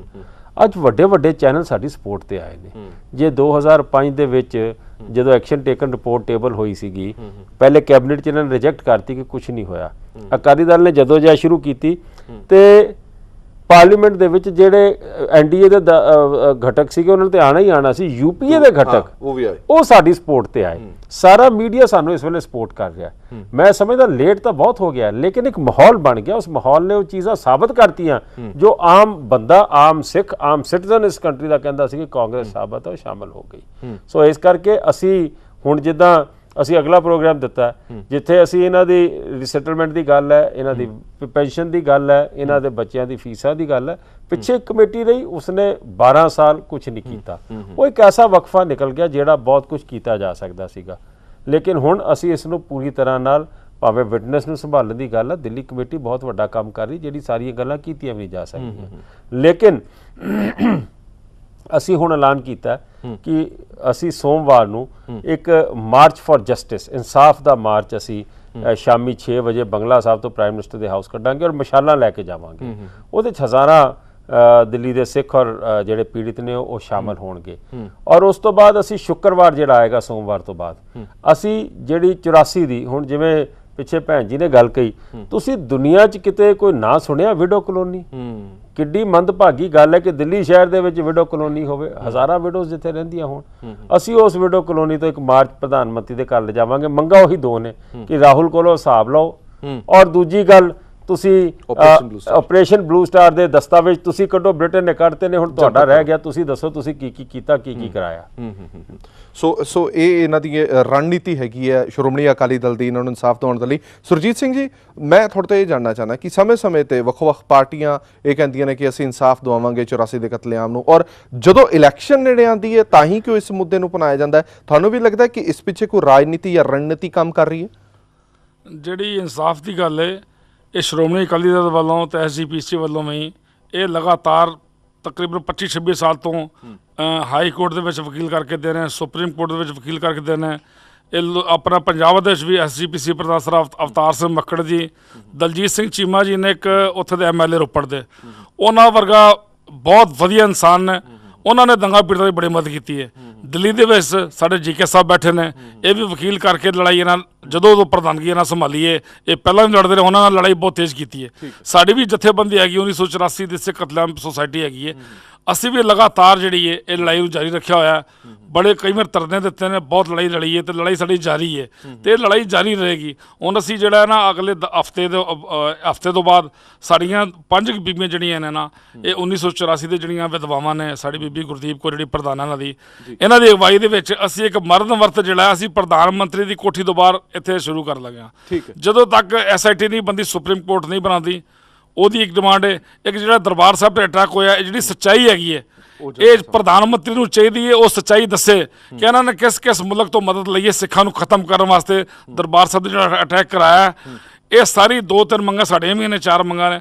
ਇਹਦੇ ਵਾਸਤੇ ਅਸੀਂ ਮਰਦ ਵਰਤ ਜਿਹੜਾ ਇੱਥੇ ਦਿੱਲੀ ਸ਼ੁਰੂ ਕਰਾਂਗੇ ਤੇ ਸਾਨੂੰ GK ਸਾਹਿਬ ਤੋਂ ਵੀ ਅਸੀਂ ਪੂਰੀ ਮਦਦ ਲਵਾਂਗੇ, ਸ਼੍ਰੋਮਣੀ ਅਕਾਲੀ ਦਲ ਤੋਂ ਮਦਦ ਲਵਾਂਗੇ, SGPC ਤੋਂ ਮਦਦ ਲਵਾਂਗੇ। ਸਾਨੂੰ ਆਸ ਹੈ ਕਿ ਸਾਡੇ ਤੇ ਪਿੱਠ ਤੇ ਹੀ ਖੜੇ ਨੇ, ਸਾਡੇ ਭਰਾ ਨੇ ਤੇ ਸਾਨੂੰ ਮਦਦ ਪਹਿਲਾਂ ਵੀ ਦਿੱਤੀ ਹੈ, ਇਹ ਦੇਣਗੇ। ਕਿਉਂਕਿ ਜਿੰਨਾ ਵੀ ਪੰਜਾਬ ਵਿੱਚ ਤਕਰੀਬਨ 20,000 ਪਰਿਵਾਰ ਬੈਠਾ ਹੋਇਆ, ਇਹ ਪਰਿਵਾਰ ਸਾਰਾ ਗਿਆ। ਬਾਦਲ ਸਾਹਿਬ ਨੇ ਸਾਡੀ ਬੜੀ ਥੋੜੀ ਮਦਦ ਕੀਤੀ ਹੈ, 3,000 ਦਾ ਮਕਾਨ ਦਿੱਤੇ, 2,500-3,000 ਮਕਾਨ ਵੀ ਸਾਨੂੰ ਦਿੱਤੇ ਨੇ, ਲੋਕਾਂ ਦਾ ਮੁੜ ਬਸਾਵਾ ਵੀ ਕਿਤੇ ਕਰ ਵੀ ਰਹੇ ਨੇ। ਲੇਕਿਨ ਇਹ ਬਹੁਤ ਕੁਝ ਕਰਨਾ ਬਾਕੀ ਹੈ।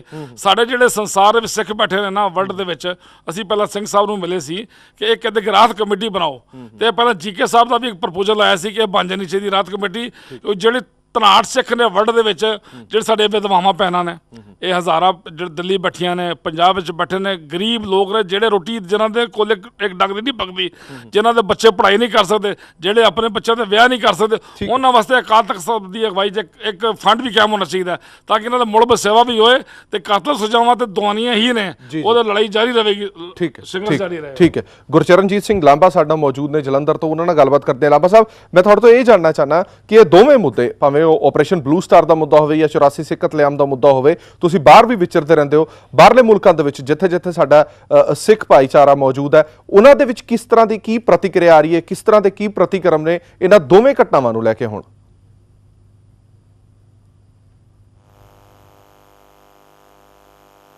ਉਹਨਾਂ ਦੇ ਕੋਲ 3 ਪ੍ਰਤੀਕਰਮ ਹੈ: ਗੁੱਸਾ, ਗੁੱਸਾ, ਗੁੱਸਾ।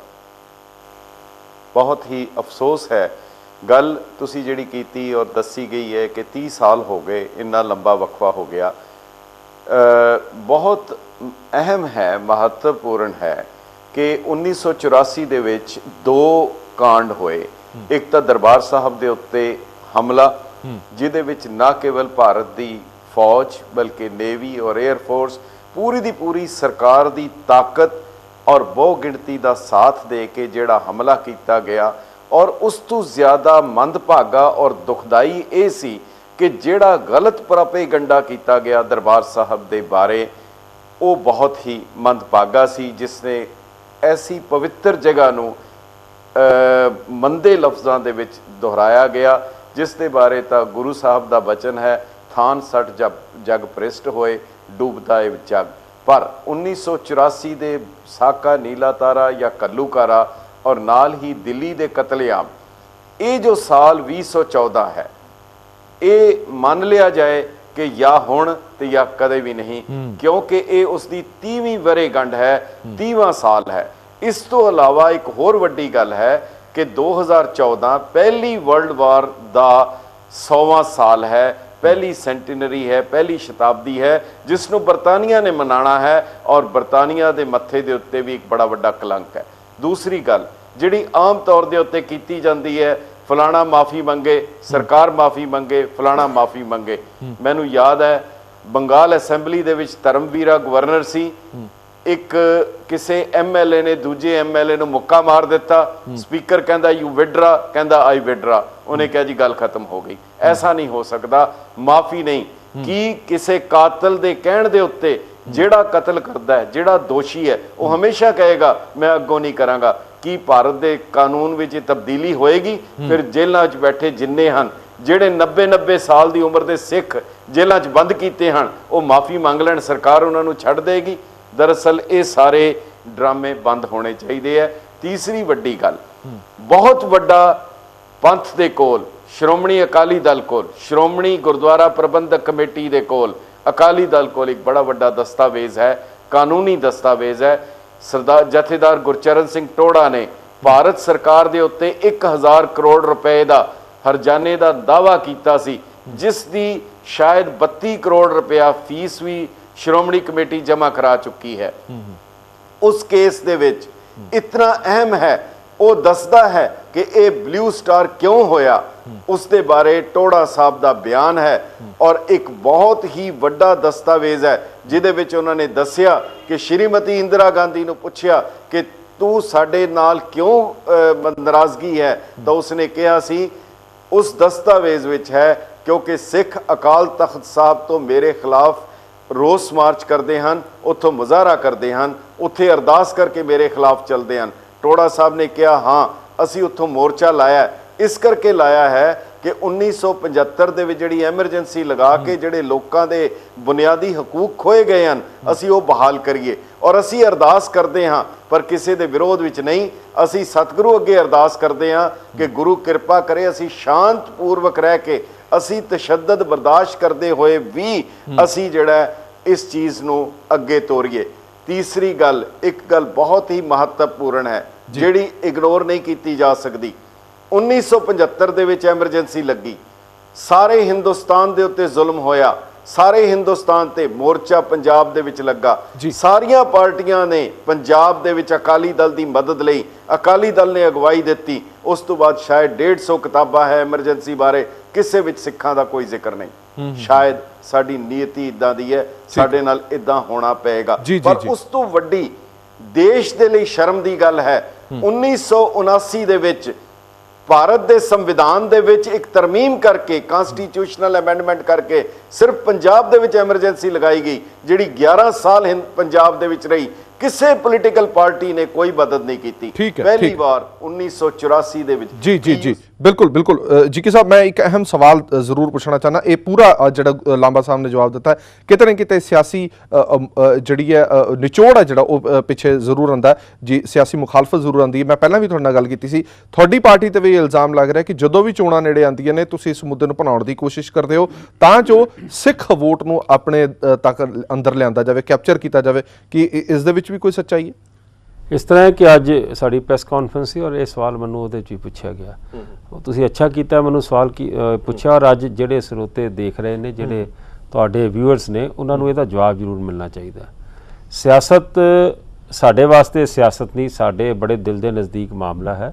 ਸਾਡੇ ਘਰ ਦੇ, ਸਾਡੇ ਵਿੱਚੋਂ ਸਾਡੇ ਪਰਿਵਾਰਾਂ ਦੇ ਜੀ, ਜਿਵੇਂ ਹੁਣੇ ਤੁਹਾਡੇ ਸਾਹਮਣੇ ਸਾਰਾ ਕੁਝ ਦੱਸਿਆ ਗਿਆ। ਮੈਂ ਸਵਾਲ ਕਰਦਾ ਕਿ 2012 ਦੇ ਵਿੱਚ 5 ਨਵੰਬਰ ਨੂੰ ਮਨਜਿੰਦਰ ਸਿੰਘ ਸਿਰਸਾ ਸਾਡੇ ਕਾਉਂਸਲਰ ਸੀਗੇ ਉਦੋਂ ਪੰਜਾਬੀ ਬਾਗ ਤੋਂ, ਇੱਕ ਪਾਰਕ ਦਾ ਮਹੂਰਤ ਰੱਖਿਆ ਗਿਆ ਸੀਗਾ। ਉਸ ਪਾਰਕ ਦਾ ਮਹੂਰਤ 1984 ਸਿੱਖ ਮੈਮੋਰੀਅਲ ਪਾਰਕ ਰੱਖਿਆ ਸੀ ਔਰ ਕਾਰਪੋਰੇਸ਼ਨ ਦੇ ਕਾਰਡ ਛਪੇ ਸੀਗੇ।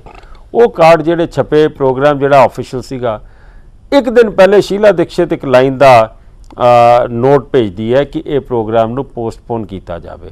ਮੈਂ ਪੁੱਛਣਾ ਚਾਹਨਾ ਉਸ ਵੇਲੇ ਕਿਹੜਾ ਕੋਈ ਚੁਣਾਵ ਸੀਗਾ? ਅਸੀਂ ਭਾਰਤ ਦੀ ਸਰਕਾਰ ਤੋਂ ਜਗ੍ਹਾ ਮੰਗਦੇ ਪਏ ਸੀ, ਦਿੱਲੀ ਸਰਕਾਰ ਤੋਂ ਜਗ੍ਹਾ ਮੰਗਦੇ ਸੀ। ਇੰਦਰਾ ਗਾਂਧੀ ਦੇ 4 ਮੈਮੋਰੀਅਲ ਹੋ ਸਕਦੇ ਨੇ, ਲੇਕਿਨ ਇੱਥੇ 4000 ਸਿੱਖਾਂ ਦੇ ਕਤਲ ਦਾ ਕੋਈ ਮੈਮੋਰੀਅਲ ਨਹੀਂ ਬਣ ਸਕਦਾ। ਸਾਨੂੰ ਮਜਬੂਰਨ ਹੁਣ ਰਕਾਬਗੰਜ ਤੁਹਾਡੇ ਸਾਹਮਣੇ ਨੀਂਹ ਪੱਥਰ ਅਸੀਂ ਸਾਨੂੰ ਰੱਖਣਾ ਪਿਆ। ਇਹ ਪਹਿਲੀ ਗੱਲ। 2008-9 ਦੇ ਵਿੱਚ ਜਦੋਂ ਚੁਣਾਵ ਆਏ ਤੇ ਸੱਜਣ ਤੇ ਟਾਈਟਲ ਨੂੰ ਟਿਕਟ ਕਿਹਨੇ ਦਿੱਤੀ? ਜੇ ਉਹ ਨਾ ਟਿਕਟ ਦਿੰਦੇ ਤੇ ਸ਼ਾਇਦ ਇਹ ਮੁੱਦਾ ਉੱਠਣਾ ਹੀ ਨਹੀਂ ਸੀਗਾ। ਤੁਸੀਂ ਮੁੱਦਾ ਇਲੈਕਸ਼ਨਾਂ ਜਦੋਂ ਚੁੱਕੋਗੇ ਉਹਦੇ ਬਾਅਦ ਤੁਸੀਂ ਇਹ ਸਮਝੋ ਕਿ ਅਕਾਲੀ ਦਲ ਚੁੱਪ ਰਵੇ। ਹੁਣ ਇਲੈਕਸ਼ਨ ਆਈ ਹੈ, ਰਾਹੁਲ ਗਾਂਧੀ ਆ ਕੇ ਟੀਵੀ ਤੇ ਕਹਿੰਦਾ, ਪਹਿਲੇ ਇੱਕ ਲੈਕਚਰ ਦਿੰਦਾ ਹੈ ਚੁਰੂ ਦੇ ਵਿੱਚ, ਰਾਜਸਥਾਨ ਦੇ ਵਿੱਚ, कि मेरे को 15 साल गुस्सा रहा सिखों पे, मेरी दादी का कत्ल किया, मेरे को बेअंत सिंह सतवंत सिंह पे गुस्सा रहा। जरूर रहना चाहिए सीगा, पर तैनूं उन्हां ते भी गुस्सा आना चाहिए सी जिन्हां ने हज़ारां लोकां नूं मारिया। अज तू टीवी ते आके कहना है कि मेरे को कुछ लोग हैं जो कांग्रेस के इन्वॉल्व हैं। मैनू दसो सियासत कौन कर रहा, कौन करता? जे सियासी फायदा चुकन वास्ते राहुल गांधी ने सोची समझी चाल खेडी है। राहुल गांधी के प्यो ने कहा सीगा जब बड़ा पेड़ गिरता धरती हिलती है। अज इलैक्शन आ रही है, हारे हुए जवारी ने 200 पैसे ये इलैक्शन हार चुके ने। ये आखिरी दाव खेडते हैं जो इंदिरा गांधी ने डिवाइड एंड रूल की गल की सी। शायद असी ये भावनावां भड़का के फिर असी ओहो जिहा मौका बना जाइए। ये सानू जे सियासत कहते हैं, असी सियासत कर रहे हैं। ये लड़ाई भावें सानू सियासत कहते रहन। मैनू उस दिन बड़ी चंगी लगी गल इसे जगह ते शायद सर त्रिलोचन सिंह ने कही सीगी कि कोई मुसलमान ਕਿਸੇ ਕਾਂਗਰਸੀ ਨੂੰ ਇਹ ਨਹੀਂ ਕਹਿੰਦਾ ਜਦੋਂ ਗੁਜਰਾਤ ਦੀ ਗੱਲ ਕਰਦੇ ਨੇ ਬੀਜੇਪੀ ਨੂੰ ਸਵਾਲਾਂ ਦੇ ਕਟਕਰੇ 'ਚ ਖੜਾ ਕਰਦੇ ਕਿ ਇਹ ਕਾਂਗਰਸ ਜਿਹੜੀ ਹੈ ਉਹ ਸਿਆਸਤ ਕਰਦੀ ਪਈ ਹੈ। ਸਾਨੂੰ ਜਿਨ੍ਹਾਂ ਦੇ ਘਰਾਂ ਦੇ ਵਿੱਚ ਕਤਲ ਹੋਏ ਨੇ, ਜਿਹੜੇ ਲੜਾਈ 30 ਸਾਲ ਤੋਂ ਲੜਦੇ ਨੇ, ਸਾਨੂੰ ਸਵਾਲ ਕਰਦੇ ਹੋ ਕਿ ਤੁਸੀਂ ਸਿਆਸਤ ਕਰਦੇ ਹੋ, ਸ਼ਰਮ ਦੀ ਗੱਲ ਹੈ। ਬਿਲਕੁਲ ਬਿਲਕੁਲ ਇਹ ਸਫਾਈ ਮਨਜੀਤ ਸਿੰਘ ਜੀ ਨੇ ਦਿੱਤੀ ਹੈ ਕਿ ਕਿਉਂ ਇਸ ਮੁੱਦੇ ਨੂੰ ਵਾਰ-ਵਾਰ ਕਿਹਾ ਜਾਂਦਾ ਕਿ ਸਿਆਸਤ ਕੀਤੀ ਜਾਂਦੀ ਹੈ। ਇੱਕ ਹੋਰ ਛੋਟੇ ਜਿਹੇ ਬ੍ਰੇਕ ਲਈ ਰੁਕਣ ਦਾ ਵਕਤ ਹੋ ਗਿਆ। ਬ੍ਰੇਕ ਤੋਂ ਬਾਅਦ ਜਦੋਂ ਆਵਾਂਗੇ ਤੇ ਪੀੜਤਾ ਤੋਂ ਪੁੱਛਾਂਗੇ ਕਿ ਵਾਕਈ ਉਹਨਾਂ ਨੂੰ ਵੀ ਲੱਗਦਾ ਹੈ ਕਿ ਇਸ ਮੁੱਦੇ ਤੇ ਸਿਆਸਤ ਕੀਤੀ ਜਾ ਰਹੀ ਹੈ ਜਾਂ ਫਿਰ ਕੁਝ ਪਾਰਟੀਆਂ, ਕੁਝ ਕਮੇਟੀਆਂ ਐਸੀਆਂ ਨੇ ਜਿਹੜੀਆਂ ਉਹਨਾਂ ਦੇ ਨਾਲ ਖੜੀਆਂ ਨੇ। ਇੱਕ ਛੋਟੇ ਜਿਹੇ ਬ੍ਰੇਕ ਲਈ ਰੁਕ ਰਹੇ।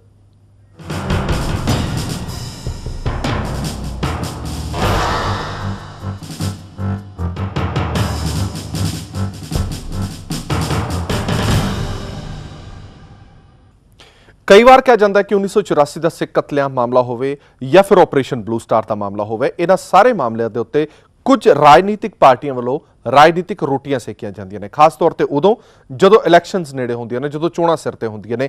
ਸਾਡਾ ਪੀੜਤ ਮੌਜੂਦ ਨੇ, ਉਹਨਾਂ ਨਾਲ ਗੱਲਬਾਤ ਕਰਦੇ ਆ। ਮੈਂ ਤੁਹਾਡੇ ਤੋਂ ਇਹ ਜਾਣਨਾ ਚਾਹਨਾ ਕਿ ਕੁਝ ਪਾਰਟੀਆਂ ਜਾਂ ਕੁਝ ਤੁਹਾਡੇ ਵਕੀਲ ਸਾਹਿਬ ਵੀ ਐਸੇ ਨੇ ਜਿਹੜੇ ਹੁਣ ਇਲੈਕਸ਼ਨਸ ਦੇ ਵਿੱਚ ਆਉਣਾ ਚਾਹੁੰਦੇ ਨੇ, ਕਿਸੇ ਖਾਸ ਪਾਰਟੀ ਵੱਲੋਂ ਲੁਧਿਆਣਾ ਤੋਂ ਹੀ ਲੜ ਰਹੇ ਨੇ, HS ਫੂਲਕਾ ਸਾਹਿਬ, ਪਰ ਉਹਨਾਂ ਦਾ ਇਹ ਕਹਿਣਾ ਹੈ ਕਿ ਜਿਹੜੇ ਉਹ ਕੇਸ ਲੜ ਰਹੇ ਨੇ ਉਹਨਾਂ ਦਾ ਕਿਸੇ ਤਰ੍ਹਾਂ ਦਾ ਕੋਈ ਫਰਕ ਨਹੀਂ ਪਏਗਾ। ਤੁਹਾਨੂੰ ਕਿਸ ਤਰ੍ਹਾਂ ਦਾ ਲੱਗਦਾ ਹੈ ਅਜਿਹੇ ਆਗੂਆਂ ਦਾ ਜਾਂ ਫਿਰ ਅਜਿਹੇ ਰਾਜਨੀਤਿਕ ਲੀਡਰਾਂ ਦੇ ਨਾਲ ਰਲ ਕੇ ਇਲੈਕਸ਼ਨ ਲੜਨੀ ਔਰ ਉਸ ਪਾਰਟੀ ਦੇ ਦੌਰਾਨ ਲੜਨੀ ਜਿਹੜੀ ਪਾਰਟੀ ਨੇ ਕਾਂਗਰਸ ਦੇ ਨਾਲ ਸਮਝੌਤਾ ਕੀਤਾ ਹੋਇਆ, ਕੁਝ ਅਟਪਟਾ ਲੱਗਦਾ ਤੁਹਾਨੂੰ? ਦੇਖੋ ਜੀ, ਜਿਹੜੀ ਤੇ ਫੁਲਕਾ ਸਾਹਿਬ ਦੀ ਗੱਲ ਆ ਇਲੈਕਸ਼ਨ ਲੜਨ ਦੀ, ਇਹ ਤੇ ਇੱਕ ਬਹੁਤ ਹੀ ਮਾੜੀ ਗੱਲ ਆ। ਕਿਉਂ? ਸਾਡੇ ਜਿਹੜੇ 30 ਸਾਲਾਂ ਤੋਂ ਕੇਸ ਲੜ ਰਹੇ ਨੇ, ਅਸੀਂ ਉਹਨਾਂ ਦਾ ਬਹੁਤ ਹੀ ਸਤਿਕਾਰ ਕਰਦੇ ਸੀ, ਸਤਿਕਾਰ ਕਰਦੇ ਹਾਂ। ਪਰ ਜਦੋਂ ਤੋਂ ਉਹਨਾਂ ਨੇ ਇਲੈਕਸ਼ਨ ਦਾ ਡਿਕਲੇਅਰ ਕੀਤਾ, ਖਾਸ ਕਰਕੇ ਉਸ ਪਾਰਟੀ ਦੇ ਨਾਲ, ਜਿਹੜੀ ਪਾਰਟੀ ਆਮ ਪਾਰਟੀ ਜਿਹੜੀ ਹੈਗੀ ਆ ਉਹ ਕਾਂਗਰਸ ਦੇ ਨਾਲ ਮਿਲ ਗਈ। ਕਾਂਗਰਸ ਸਾਡੀ ਦੁਸ਼ਮਣ ਆ, ਇਸ ਕਰਕੇ ਜੇ ਆਮ ਪਾਰਟੀ ਕਾਂਗਰਸ ਦੇ ਨਾਲ ਮਿਲੀ, ਉਹ ਵੀ ਸਾਡੀ ਉਹੀ ਜਿਹੀ ਦੁਸ਼ਮਣ ਹੈ।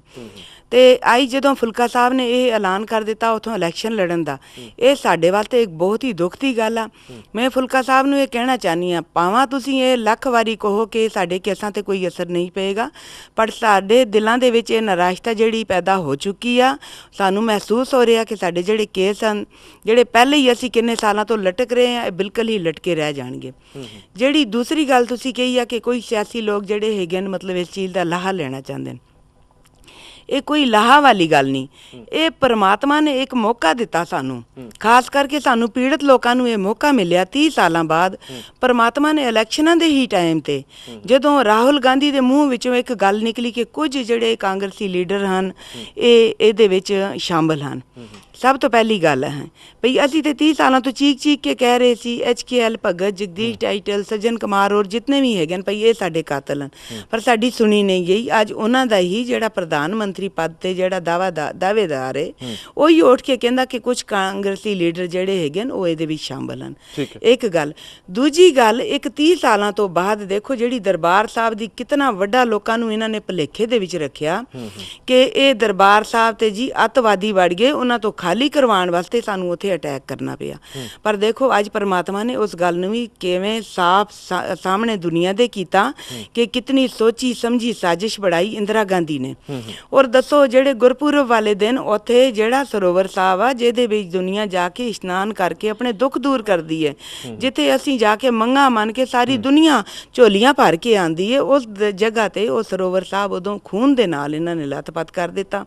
ਉਹਨਾਂ ਲੋਕਾਂ ਦਾ ਕੀ ਕਸੂਰ ਸੀ ਜਿਹੜੇ ਉੱਥੇ ਦਰਸ਼ਨ ਕਰਨ ਆਏ ਸਨ? ਇਹ ਨਹੀਂ ਕਿ ਉਹ ਪਤਾ ਨਹੀਂ ਕਿਹੜੇ ਧਰਮ ਦਾ ਸੀ, ਕੋਈ ਕਿਹੜੇ ਧਰਮ ਦਾ ਸੀ, ਕਿਹੜੀਆਂ ਧੀਆਂ ਭੈਣਾਂ ਸਨ, ਕਿਹੜੇ ਮਾਸੂਮ ਬੱਚੇ ਸਨ ਜਿਨ੍ਹਾਂ ਨੂੰ ਇਹਨਾਂ ਨੇ ਉੱਥੇ ਮਰਵਾਇਆ। ਇਹ ਕੋਈ ਦੋ ਦੇਸ਼ਾਂ ਦੀ ਲੜਾਈ ਨਹੀਂ ਸੀ ਕਿ ਇੰਦਰਾ ਗਾਂਧੀ ਨੇ ਇਤਨੀ ਸਾਜ਼ਿਸ਼ ਬਣਾ ਕੇ ਉੱਥੇ ਟੈਂਕਾਂ ਦੇ ਨਾਲ ਹਮਲਾ ਕਰਵਾਇਆ, ਤੋਹਫਾਂ ਦੇ ਨਾਲ ਛਲਣੀ ਕਰਵਾਏ, ਸਾਡੇ ਹਰਮੰਦਰ ਸਾਹਿਬ ਨੂੰ ਢਾਹ ਢੇਰੀ ਕਰਵਾਇਆ। ਇਹ ਬਹੁਤ ਵੱਡੀ ਸਾਜ਼ਿਸ਼ ਸੀ। ਅੱਜ ਮੈਂ ਇਹ ਕਹਿਣਾ ਚਾਹੁੰਦੀ ਹਾਂ ਕਾਂਗਰਸ ਨੂੰ ਕਿ ਇਹ ਜਿਹੜੇ ਇਲਜ਼ਾਮ ਤੁਸੀਂ ਲੋਕਾਂ ਤੇ ਲਗਾਉਂਦੇ ਹੋ ਕਿ ਇਹ ਕੋਈ ਜਿਹੜੇ ਲੀਡਰ ਹਨ ਉਹ ਲਾਹਾ ਲੈਣ ਵਾਸਤੇ ਇਲੈਕਸ਼ਨਾਂ ਦੇ ਟਾਈਮ ਤੇ ਜਿਹੜੀਆਂ ਗੱਲਾਂ ਕਰ ਰਹੇ ਨੇ, ਇਹ ਤੇ ਤੁਸੀਂ ਖੁਦ ਹੀ ਮੌਕਾ ਦਿੱਤਾ। ਕਿਉਂ? ਇਹ ਪਰਮਾਤਮਾ ਨੇ ਉਹਨਾਂ ਤੋਂ ਕਰਵਾਇਆ। ਸ਼ਾਇਦ ਹੋ ਸਕਦਾ ਸਾਨੂੰ ਇਸ ਚੀਜ਼ ਦੇ ਨਾਲ ਕੁਝ ਸਕੂਨ ਮਿਲੇਗਾ ਜਦੋਂ ਇੱਥੋਂ ਬਿਲਕੁਲ ਉਹਨਾਂ ਦਾ ਸਫਾਇਆ ਹੋਏਗਾ ਹਿੰਦੁਸਤਾਨ ਵਿੱਚੋਂ। ਦੇਖੋ ਇੱਕ ਚੀਜ਼ ਮੈਂ ਤੁਹਾਨੂੰ ਨਾ ਬੜੀ ਸਾਫ਼ ਦੱਸ ਦੇਣਾ ਚਾਹੁੰਦੀ ਹਾਂ, ਜਦੋਂ ਵੀ ਕੋਈ ਇਲੈਕਸ਼ਨ ਹੁੰਦੀ ਆ ਔਰ ਜਦੋਂ ਪਿੱਛੇ ਇਹਨਾਂ ਨੇ HKL ਜਗਦੀਸ਼ ਟਾਈਟਲ ਨੂੰ ਟਿਕਟ ਦਿੱਤੀ ਸੀ, ਅਸੀਂ ਜਲੰਧਰ ਦੇ ਵਿੱਚ ਜਾ ਕੇ ਕਾਂਗਰਸ ਦਾ ਦਫ਼ਤਰ ਵੀ ਤੋੜਿਆ, ਅਸੀਂ ਉੱਥੇ ਧਰਨੇ ਵੀ ਦਿੱਤੇ। ਮੈਂ ਆਪਣੇ ਉੱਪਰ ਉਦੋਂ ਤੇਲ ਵੀ ਪਾ ਲਿਆ ਸੀ ਵੀ ਸਾਨੂੰ ਫਿਰ ਇੱਕ ਵਾਰ ਜਿੰਦਾ ਜਲਾ ਦਿਓ।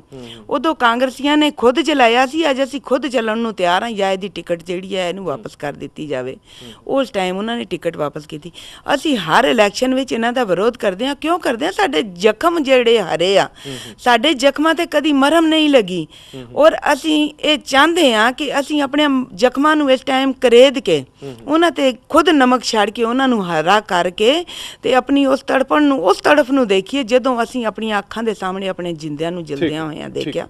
ਆਪਣੇ ਜ਼ਖਮਾਂ ਨੂੰ ਤਾਜ਼ਾ ਕਰਕੇ ਅੱਜ ਮੈਂ ਇਹਨਾਂ ਕਾਂਗਰਸੀਆਂ ਨੂੰ ਸਾਫ਼ ਕਹਿਣਾ ਚਾਹੁੰਦੀ ਹਾਂ ਕਿ ਜੋ ਤੁਸੀਂ ਕੀਤਾ, ਸਾਨੂੰ ਕੋਰਟਾਂ ਨੇ ਕੋਈ ਇਨਸਾਫ ਨਹੀਂ ਦਿੱਤਾ, ਸਾਨੂੰ ਕਾਂਗਰਸੀਆਂ ਨੇ ਸਾਡੀਆਂ FIRਾਂ ਨਹੀਂ ਕੀਤੀਆਂ, ਸਾਨੂੰ ਕਾਂਗਰਸੀਆਂ ਨੇ ਕੋਈ ਹੋਰ ਇਨਸਾਫ ਦੇਣਾ ਤੇ ਕੀ ਹੈਗਾ, ਉਹਨਾਂ ਨੇ ਸਾਡੇ ਖਿਲਾਫ ਹੀ ਹਮੇਸ਼ਾ ਕੀਤੀ ਸਾਜ਼ਿਸ਼। ਪਰ ਅੱਜ ਪਰਮਾਤਮਾ ਨੇ ਇੱਕ ਟਾਈਮ ਲਿਆਇਆ ਕਿ ਐਨ ਇਲੈਕਸ਼ਨਾਂ ਦੇ ਟਾਈਮ ਆ ਕੇ ਰਾਹੁਲ ਗਾਂਧੀ ਦੇ ਟਾਈਮ ਮੂੰਹ ਵਿੱਚੋਂ ਵੀ ਇਹ ਗੱਲ ਨਿਕਲੀ ਹੈ ਔਰ ਦਰਬਾਰ ਸਾਹਿਬ ਦੀ ਗੱਲ ਵੀ ਸਾਹਮਣੇ ਆਈ ਆ। ਇਹ ਮੇਰੇ ਖਿਆਲ ਨਾਲ ਸਾਡੇ ਕਾਤਲਾਂ ਨੂੰ ਇਹ ਹੁਣ ਜ਼ਰੂਰ ਸਜ਼ਾਵਾਂ ਮਿਲਣੀਆਂ ਚਾਹੀਦੀਆਂ।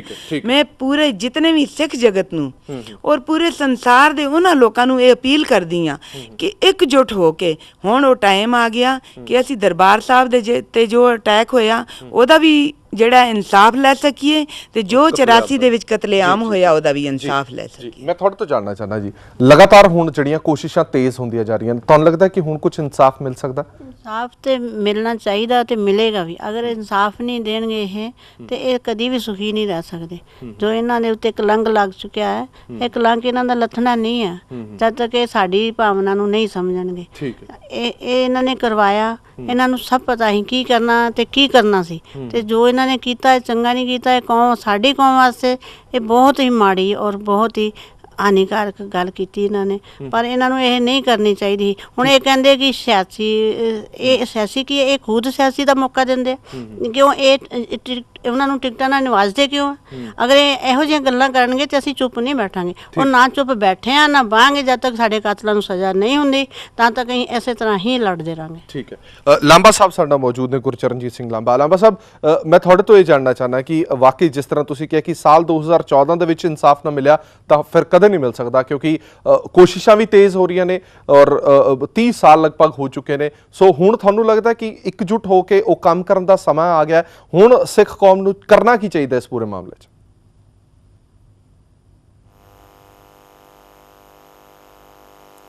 ਬਿਲਕੁਲ, ਮੈਨੂੰ ਜਿਹੜਾ ਇਸ ਦੇ ਵਿੱਚ ਦੋ ਗੱਲਾਂ ਮੈਂ ਜ਼ਰੂਰ ਦੱਸਣੀਆਂ ਚਾਹਾਂਗਾ। ਪਹਿਲੀ ਗੱਲ ਤਾਂ ਇੱਕ, ਜਦੋਂ ਵੀ 1984 ਦੀ ਗੱਲ ਕੀਤੀ ਜਾਂਦੀ ਹੈ, ਇਹ ਤਾਂ ਬਹੁਤ ਸਪਸ਼ਟ ਹੈ ਕਿ ਲਮਹੋਂ ਨੇ ਖਤਾ ਕੀ ਹੈ, ਸਦੀਆਂ ਨੇ ਸਜ਼ਾ ਪਾਈ ਹੈ, ਕਦੇ ਵੀ ਨਹੀਂ ਮਿਟ ਸਕਦਾ, ਭਾਵੇਂ ਜੋ ਮਰਜ਼ੀ ਹੋ ਜਾਏ।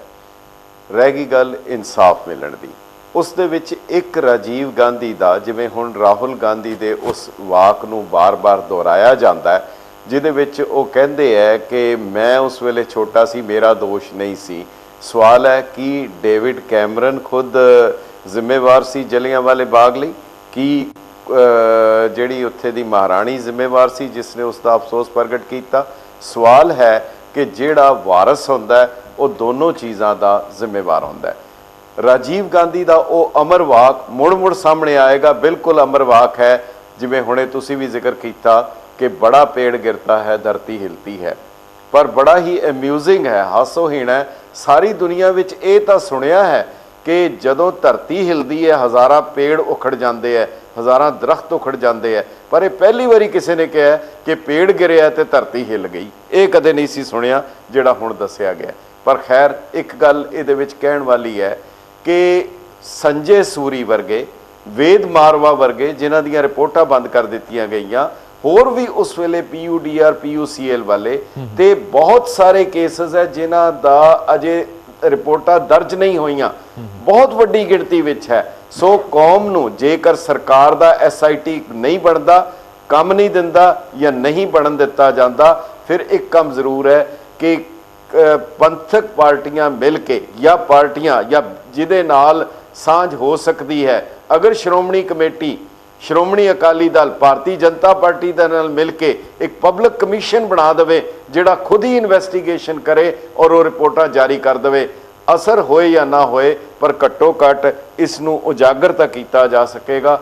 ਘੱਟੋ ਘੱਟ ਉਹ ਚੀਜ਼ਾਂ, ਉਹ ਡਾਕੂਮੈਂਟਸ, ਔਰ ਦੂਸਰੀ ਗੱਲ, ਕਾਂਗਰਸ ਦਾ, ਭਾਰਤ ਸਰਕਾਰ ਦਾ ਬਣਾਇਆ ਹੋਇਆ ਉਹ ਵਾਈਟ ਪੇਪਰ ਸਰਾਸਰ ਝੂਠ ਦਾ ਪੁਲੰਦਾ ਸੀ, ਇਹਦੇ ਵਿੱਚ ਕੋਈ ਦੋ ਰਾਏ ਨਹੀਂ। ਪਰ ਇਸ ਦੇ ਨਾਲ ਇਹ ਵੀ ਸਪਸ਼ਟ ਹੈ ਕਿ ਜਿਹੜਾ ਸ਼੍ਰੋਮਣੀ ਗੁਰਦੁਆਰਾ ਪ੍ਰਬੰਧਕ ਕਮੇਟੀ ਨੇ ਵੀ ਵਾਈਟ ਪੇਪਰ ਛਾਪਿਆ, ਜਿਹਦੀ 350 ਰੁਪਏ ਕੀਮਤ ਰੱਖੀ, ਕੇਵਲ ਅੰਗਰੇਜ਼ੀ ਵਿੱਚ ਛਾਪਿਆ, ਬਹੁਤ ਘੱਟ ਗਿਣਤੀ ਵਿੱਚ ਸੀ, ਉਹ ਵੀ ਅਧੂਰੀ ਜਾਣਕਾਰੀ ਦਿੰਦਾ ਹੈ, ਕੋਈ ਖਾਸ ਜਾਣਕਾਰੀ ਨਹੀਂ। ਸੋ ਇੱਕ ਨਵੇਂ ਵਾਈਟ ਪੇਪਰ ਨੂੰ ਤਿਆਰ ਕਰਕੇ ਜਾਰੀ ਕੀਤਾ ਜਾਏ ਇਸ 30 ਸਾਲ ਦੇ ਮੌਕੇ ਤੇ 1984 ਦਿੱਲੀ ਦੇ ਕਤਲੇਆਮ ਲਈ ਔਰ 1984 ਦੇ ਹੋਏ ਦਰਬਾਰ ਸਾਹਿਬ ਤੇ ਹਮਲੇ ਲਈ। ਔਰ ਇਸ ਦੇ ਵਿੱਚ ਇੱਕ ਚੀਜ਼ ਦੀ ਹੋਰ ਇਨਵੈਸਟੀਗੇਸ਼ਨ ਦੀ ਲੋੜ ਹੈ ਕਿ ਕੀ ਬਰਤਾਨੀਆ ਦੀ ਸ਼ਮੂਲੀਅਤ ਤਾਂ ਸ਼ਾਮਲ ਹੋ ਗਈ, ਪਰ ਕੀ ਕਿਧਰੇ ਹੋਰ ਮੁਲਕਾਂ ਦੀ ਵੀ ਸੀ। ਔਰ ਇੱਕ ਗੱਲ ਹੋਰ, ਉਹਨਾਂ ਲੋਕਾਂ ਲਈ ਵੀ ਇਹ ਇੱਕ ਬਹੁਤ ਵੱਡਾ ਸੁਨੇਹਾ ਜਾਂਦਾ ਹੈ ਜਿਹੜੇ ਇਸ ਪਾਸੇ ਦੇਖਦੇ ਹੈ ਕਿ ਜੀ ਉੱਥੇ ਖਾਲਿਸਤਾਨ ਦਾ ਉੱਥੇ ਹੈੱਡਕੁਆਟਰ ਬਣਾ ਦਿੱਤਾ ਗਿਆ, ਜਗਜੀਤ ਸਿੰਘ ਚੌਹਾਨ ਨੂੰ ਬਣਾ ਦਿੱਤਾ ਗਿਆ, ਉੱਥੇ ਹੈੱਡਕੁਆਟਰ ਬਣ ਗਏ, ਉੱਥੇ ਦਿਖਾ ਦਿੱਤਾ ਗਿਆ। ਕੀ ਇਹਦਾ ਮਤਲਬ ਹੈ ਕਿ ਬ੍ਰਿਟਿਸ਼ ਗਵਰਨਮੈਂਟ ਇੱਕ ਐਸੀ ਸਾਜ਼ਿਸ਼ ਦੇ ਤਹਿਤ ਇੱਕ ਪਾਸਿਓਂ ਲੋਕਾਂ ਨੂੰ ਫਸਾ ਰਹੀ ਸੀ ਔਰ ਦੂਸਰੇ ਪਾਸੇ ਮਦਦ ਕਰ ਰਹੀ ਸੀ। ਸੋ ਇਹਦੀ ਇਨਵੈਸਟੀਗੇਸ਼ਨ ਜੇ ਤਾਂ ਸਰਕਾਰ ਕਰ ਸਕੇ ਬੜੀ ਚੰਗੀ ਗੱਲ ਹੈ, ਨਹੀਂ ਹੋ ਸਕਦੀ ਤਾਂ ਪੰਥਕ ਧਿਰਾਂ ਮਿਲ ਕੇ ਆਪਣੇ ਆਪ ਇਸ ਦੀ ਇਨਵੈਸਟੀਗੇਸ਼ਨ ਜ਼ਰੂਰ ਕਰਾਉਣ। ਇਹ ਪਬਲਿਕ ਕਮਿਸ਼ਨ ਖੁਦ ਬਣਨਾ ਚਾਹੀਦਾ। ਜੀ ਬਹੁਤ ਬਹੁਤ ਧੰਨਵਾਦ ਲਾਂਬਾ ਸਾਹਿਬ ਸਾਡੇ ਨਾਲ ਗੱਲਬਾਤ ਕਰਨ ਦੇ ਲਈ, ਪੂਰੀ ਵਿਚਾਰ ਚਰਚਾ ਦੇ ਵਿੱਚ ਸਾਡੇ ਨਾਲ ਬਣੇ ਰਹਿਣ ਦੇ ਲਈ। ਸੋ ਅੰਤ ਦੇ ਵਿੱਚ ਨਿਕਲ ਕੇ ਸਾਹਮਣੇ ਇਹੀ ਆਂਦਾ ਹੈ ਕਿ ਹਲੇ ਵੀ ਇਨਸਾਫ ਦੀ ਇਹਨਾਂ ਦੀ ਜਿਹੜੀ ਮੰਗ ਹੈ ਪੀੜਤਾਂ ਦੀ, ਇਹ ਲਗਾਤਾਰ ਵੱਡੀ ਹੁੰਦੀ ਜਾ ਰਹੀ ਹੈ। ਔਰ ਇਹਨਾਂ ਪੀੜਤਾਂ ਦਾ ਸਾਫ਼ ਕਹਿਣਾ ਹੈ ਕਿ ਜਦੋਂ ਤੱਕ ਇਹਨਾਂ ਨੂੰ ਇਨਸਾਫ ਨਹੀਂ ਮਿਲੇਗਾ ਇਹ ਚੁੱਪ ਕਰਕੇ ਨਹੀਂ ਬੈਠਣਗੇ। ਇਹਨਾਂ ਦੇ ਲਈ ਹਲੇ ਵੀ ਇਹੀ ਕੋਸ਼ਿਸ਼ ਰਹੇਗੀ ਕਿ ਵੱਖ-ਵੱਖ ਜਿਹੜੀਆਂ ਸੰਸਥਾਵਾਂ ਨੇ ਜਾਂ ਫਿਰ ਸਰਕਾਰਾਂ ਨੇ ਉਹ ਇਹਨਾਂ ਦੀ ਮਦਦ ਲਈ ਅੱਗੇ ਆਉਣ। ਔਰ ਸ਼੍ਰੋਮਣੀ ਅਕਾਲੀ ਦਲ ਨੇ ਇਹਨਾਂ ਦਾ ਸਾਥ ਦੇਣ ਦਾ ਭਰੋਸਾ ਦਿੱਤਾ। ਹੁਣ ਦੇਖਣਾ ਹੋਵੇਗਾ ਕਿ ਆਉਣ ਵਾਲੇ ਸਮੇਂ ਦੇ ਵਿੱਚ ਇਹ ਪੂਰੀ ਪ੍ਰਕਿਰਿਆ, ਇਹ ਪੂਰੇ ਮਾਮਲੇ ਕੀ ਰੁਖ ਅਖਤਿਆਰ ਕਰਦੇ ਨੇ, ਕੀ ਰੰਗ ਅਖਤਿਆਰ ਕਰਦੇ ਨੇ। ਹੁਣ ਸਾਡੇ ਵੱਲੋਂ ਵੀ ਇਹੀ ਇਹਨਾਂ ਪੀੜਤਾਂ ਦੇ ਨਾਲ ਹਮਦਰਦੀ ਰਹੇਗੀ ਕਿ ਵਾਕਈ ਇਹਨਾਂ ਨੂੰ ਇਨਸਾਫ ਮਿਲੇ, ਕਿਉਂਕਿ ਦਰ ਦੀਆਂ ਠੋਕਰਾਂ ਖਾਣ ਤੋਂ ਬਾਅਦ ਵੀ ਇਹਨਾਂ ਨੂੰ ਇਨਸਾਫ ਨਹੀਂ ਮਿਲਿਆ ਔਰ ਇਹਨਾਂ ਦੀ ਮਾਲੀ ਹਾਲਤ ਵੀ ਬਹੁਤ ਜ਼ਿਆਦਾ ਕਮਜ਼ੋਰ ਹੈ। ਸੋ ਸਿੱਖ ਕੌਮ ਨੂੰ ਵੀ ਲੋੜ ਹੈ ਇਹਨਾਂ ਦੇ ਮਦਦ ਲਈ ਅੱਗੇ ਵਧਣ ਔਰ ਅੱਗੇ ਆ ਕੇ ਇਹਨਾਂ ਦੇ ਹੱਥ ਜੋੜਨ। ਸੋ ਇਹ ਸੀ ਸਾਡੀ ਖਾਸ ਵਿਚਾਰ ਚਰਚਾ। ਦੇਸ਼ ਦੁਨੀਆ ਦੇ ਬਾਕੀ ਖਬਰਾਂ ਲਈ ਬਣੇ ਰਹੋ PTC ਨਿਊਜ਼ ਦੇ ਨਾਲ। ਧੰਨਵਾਦ।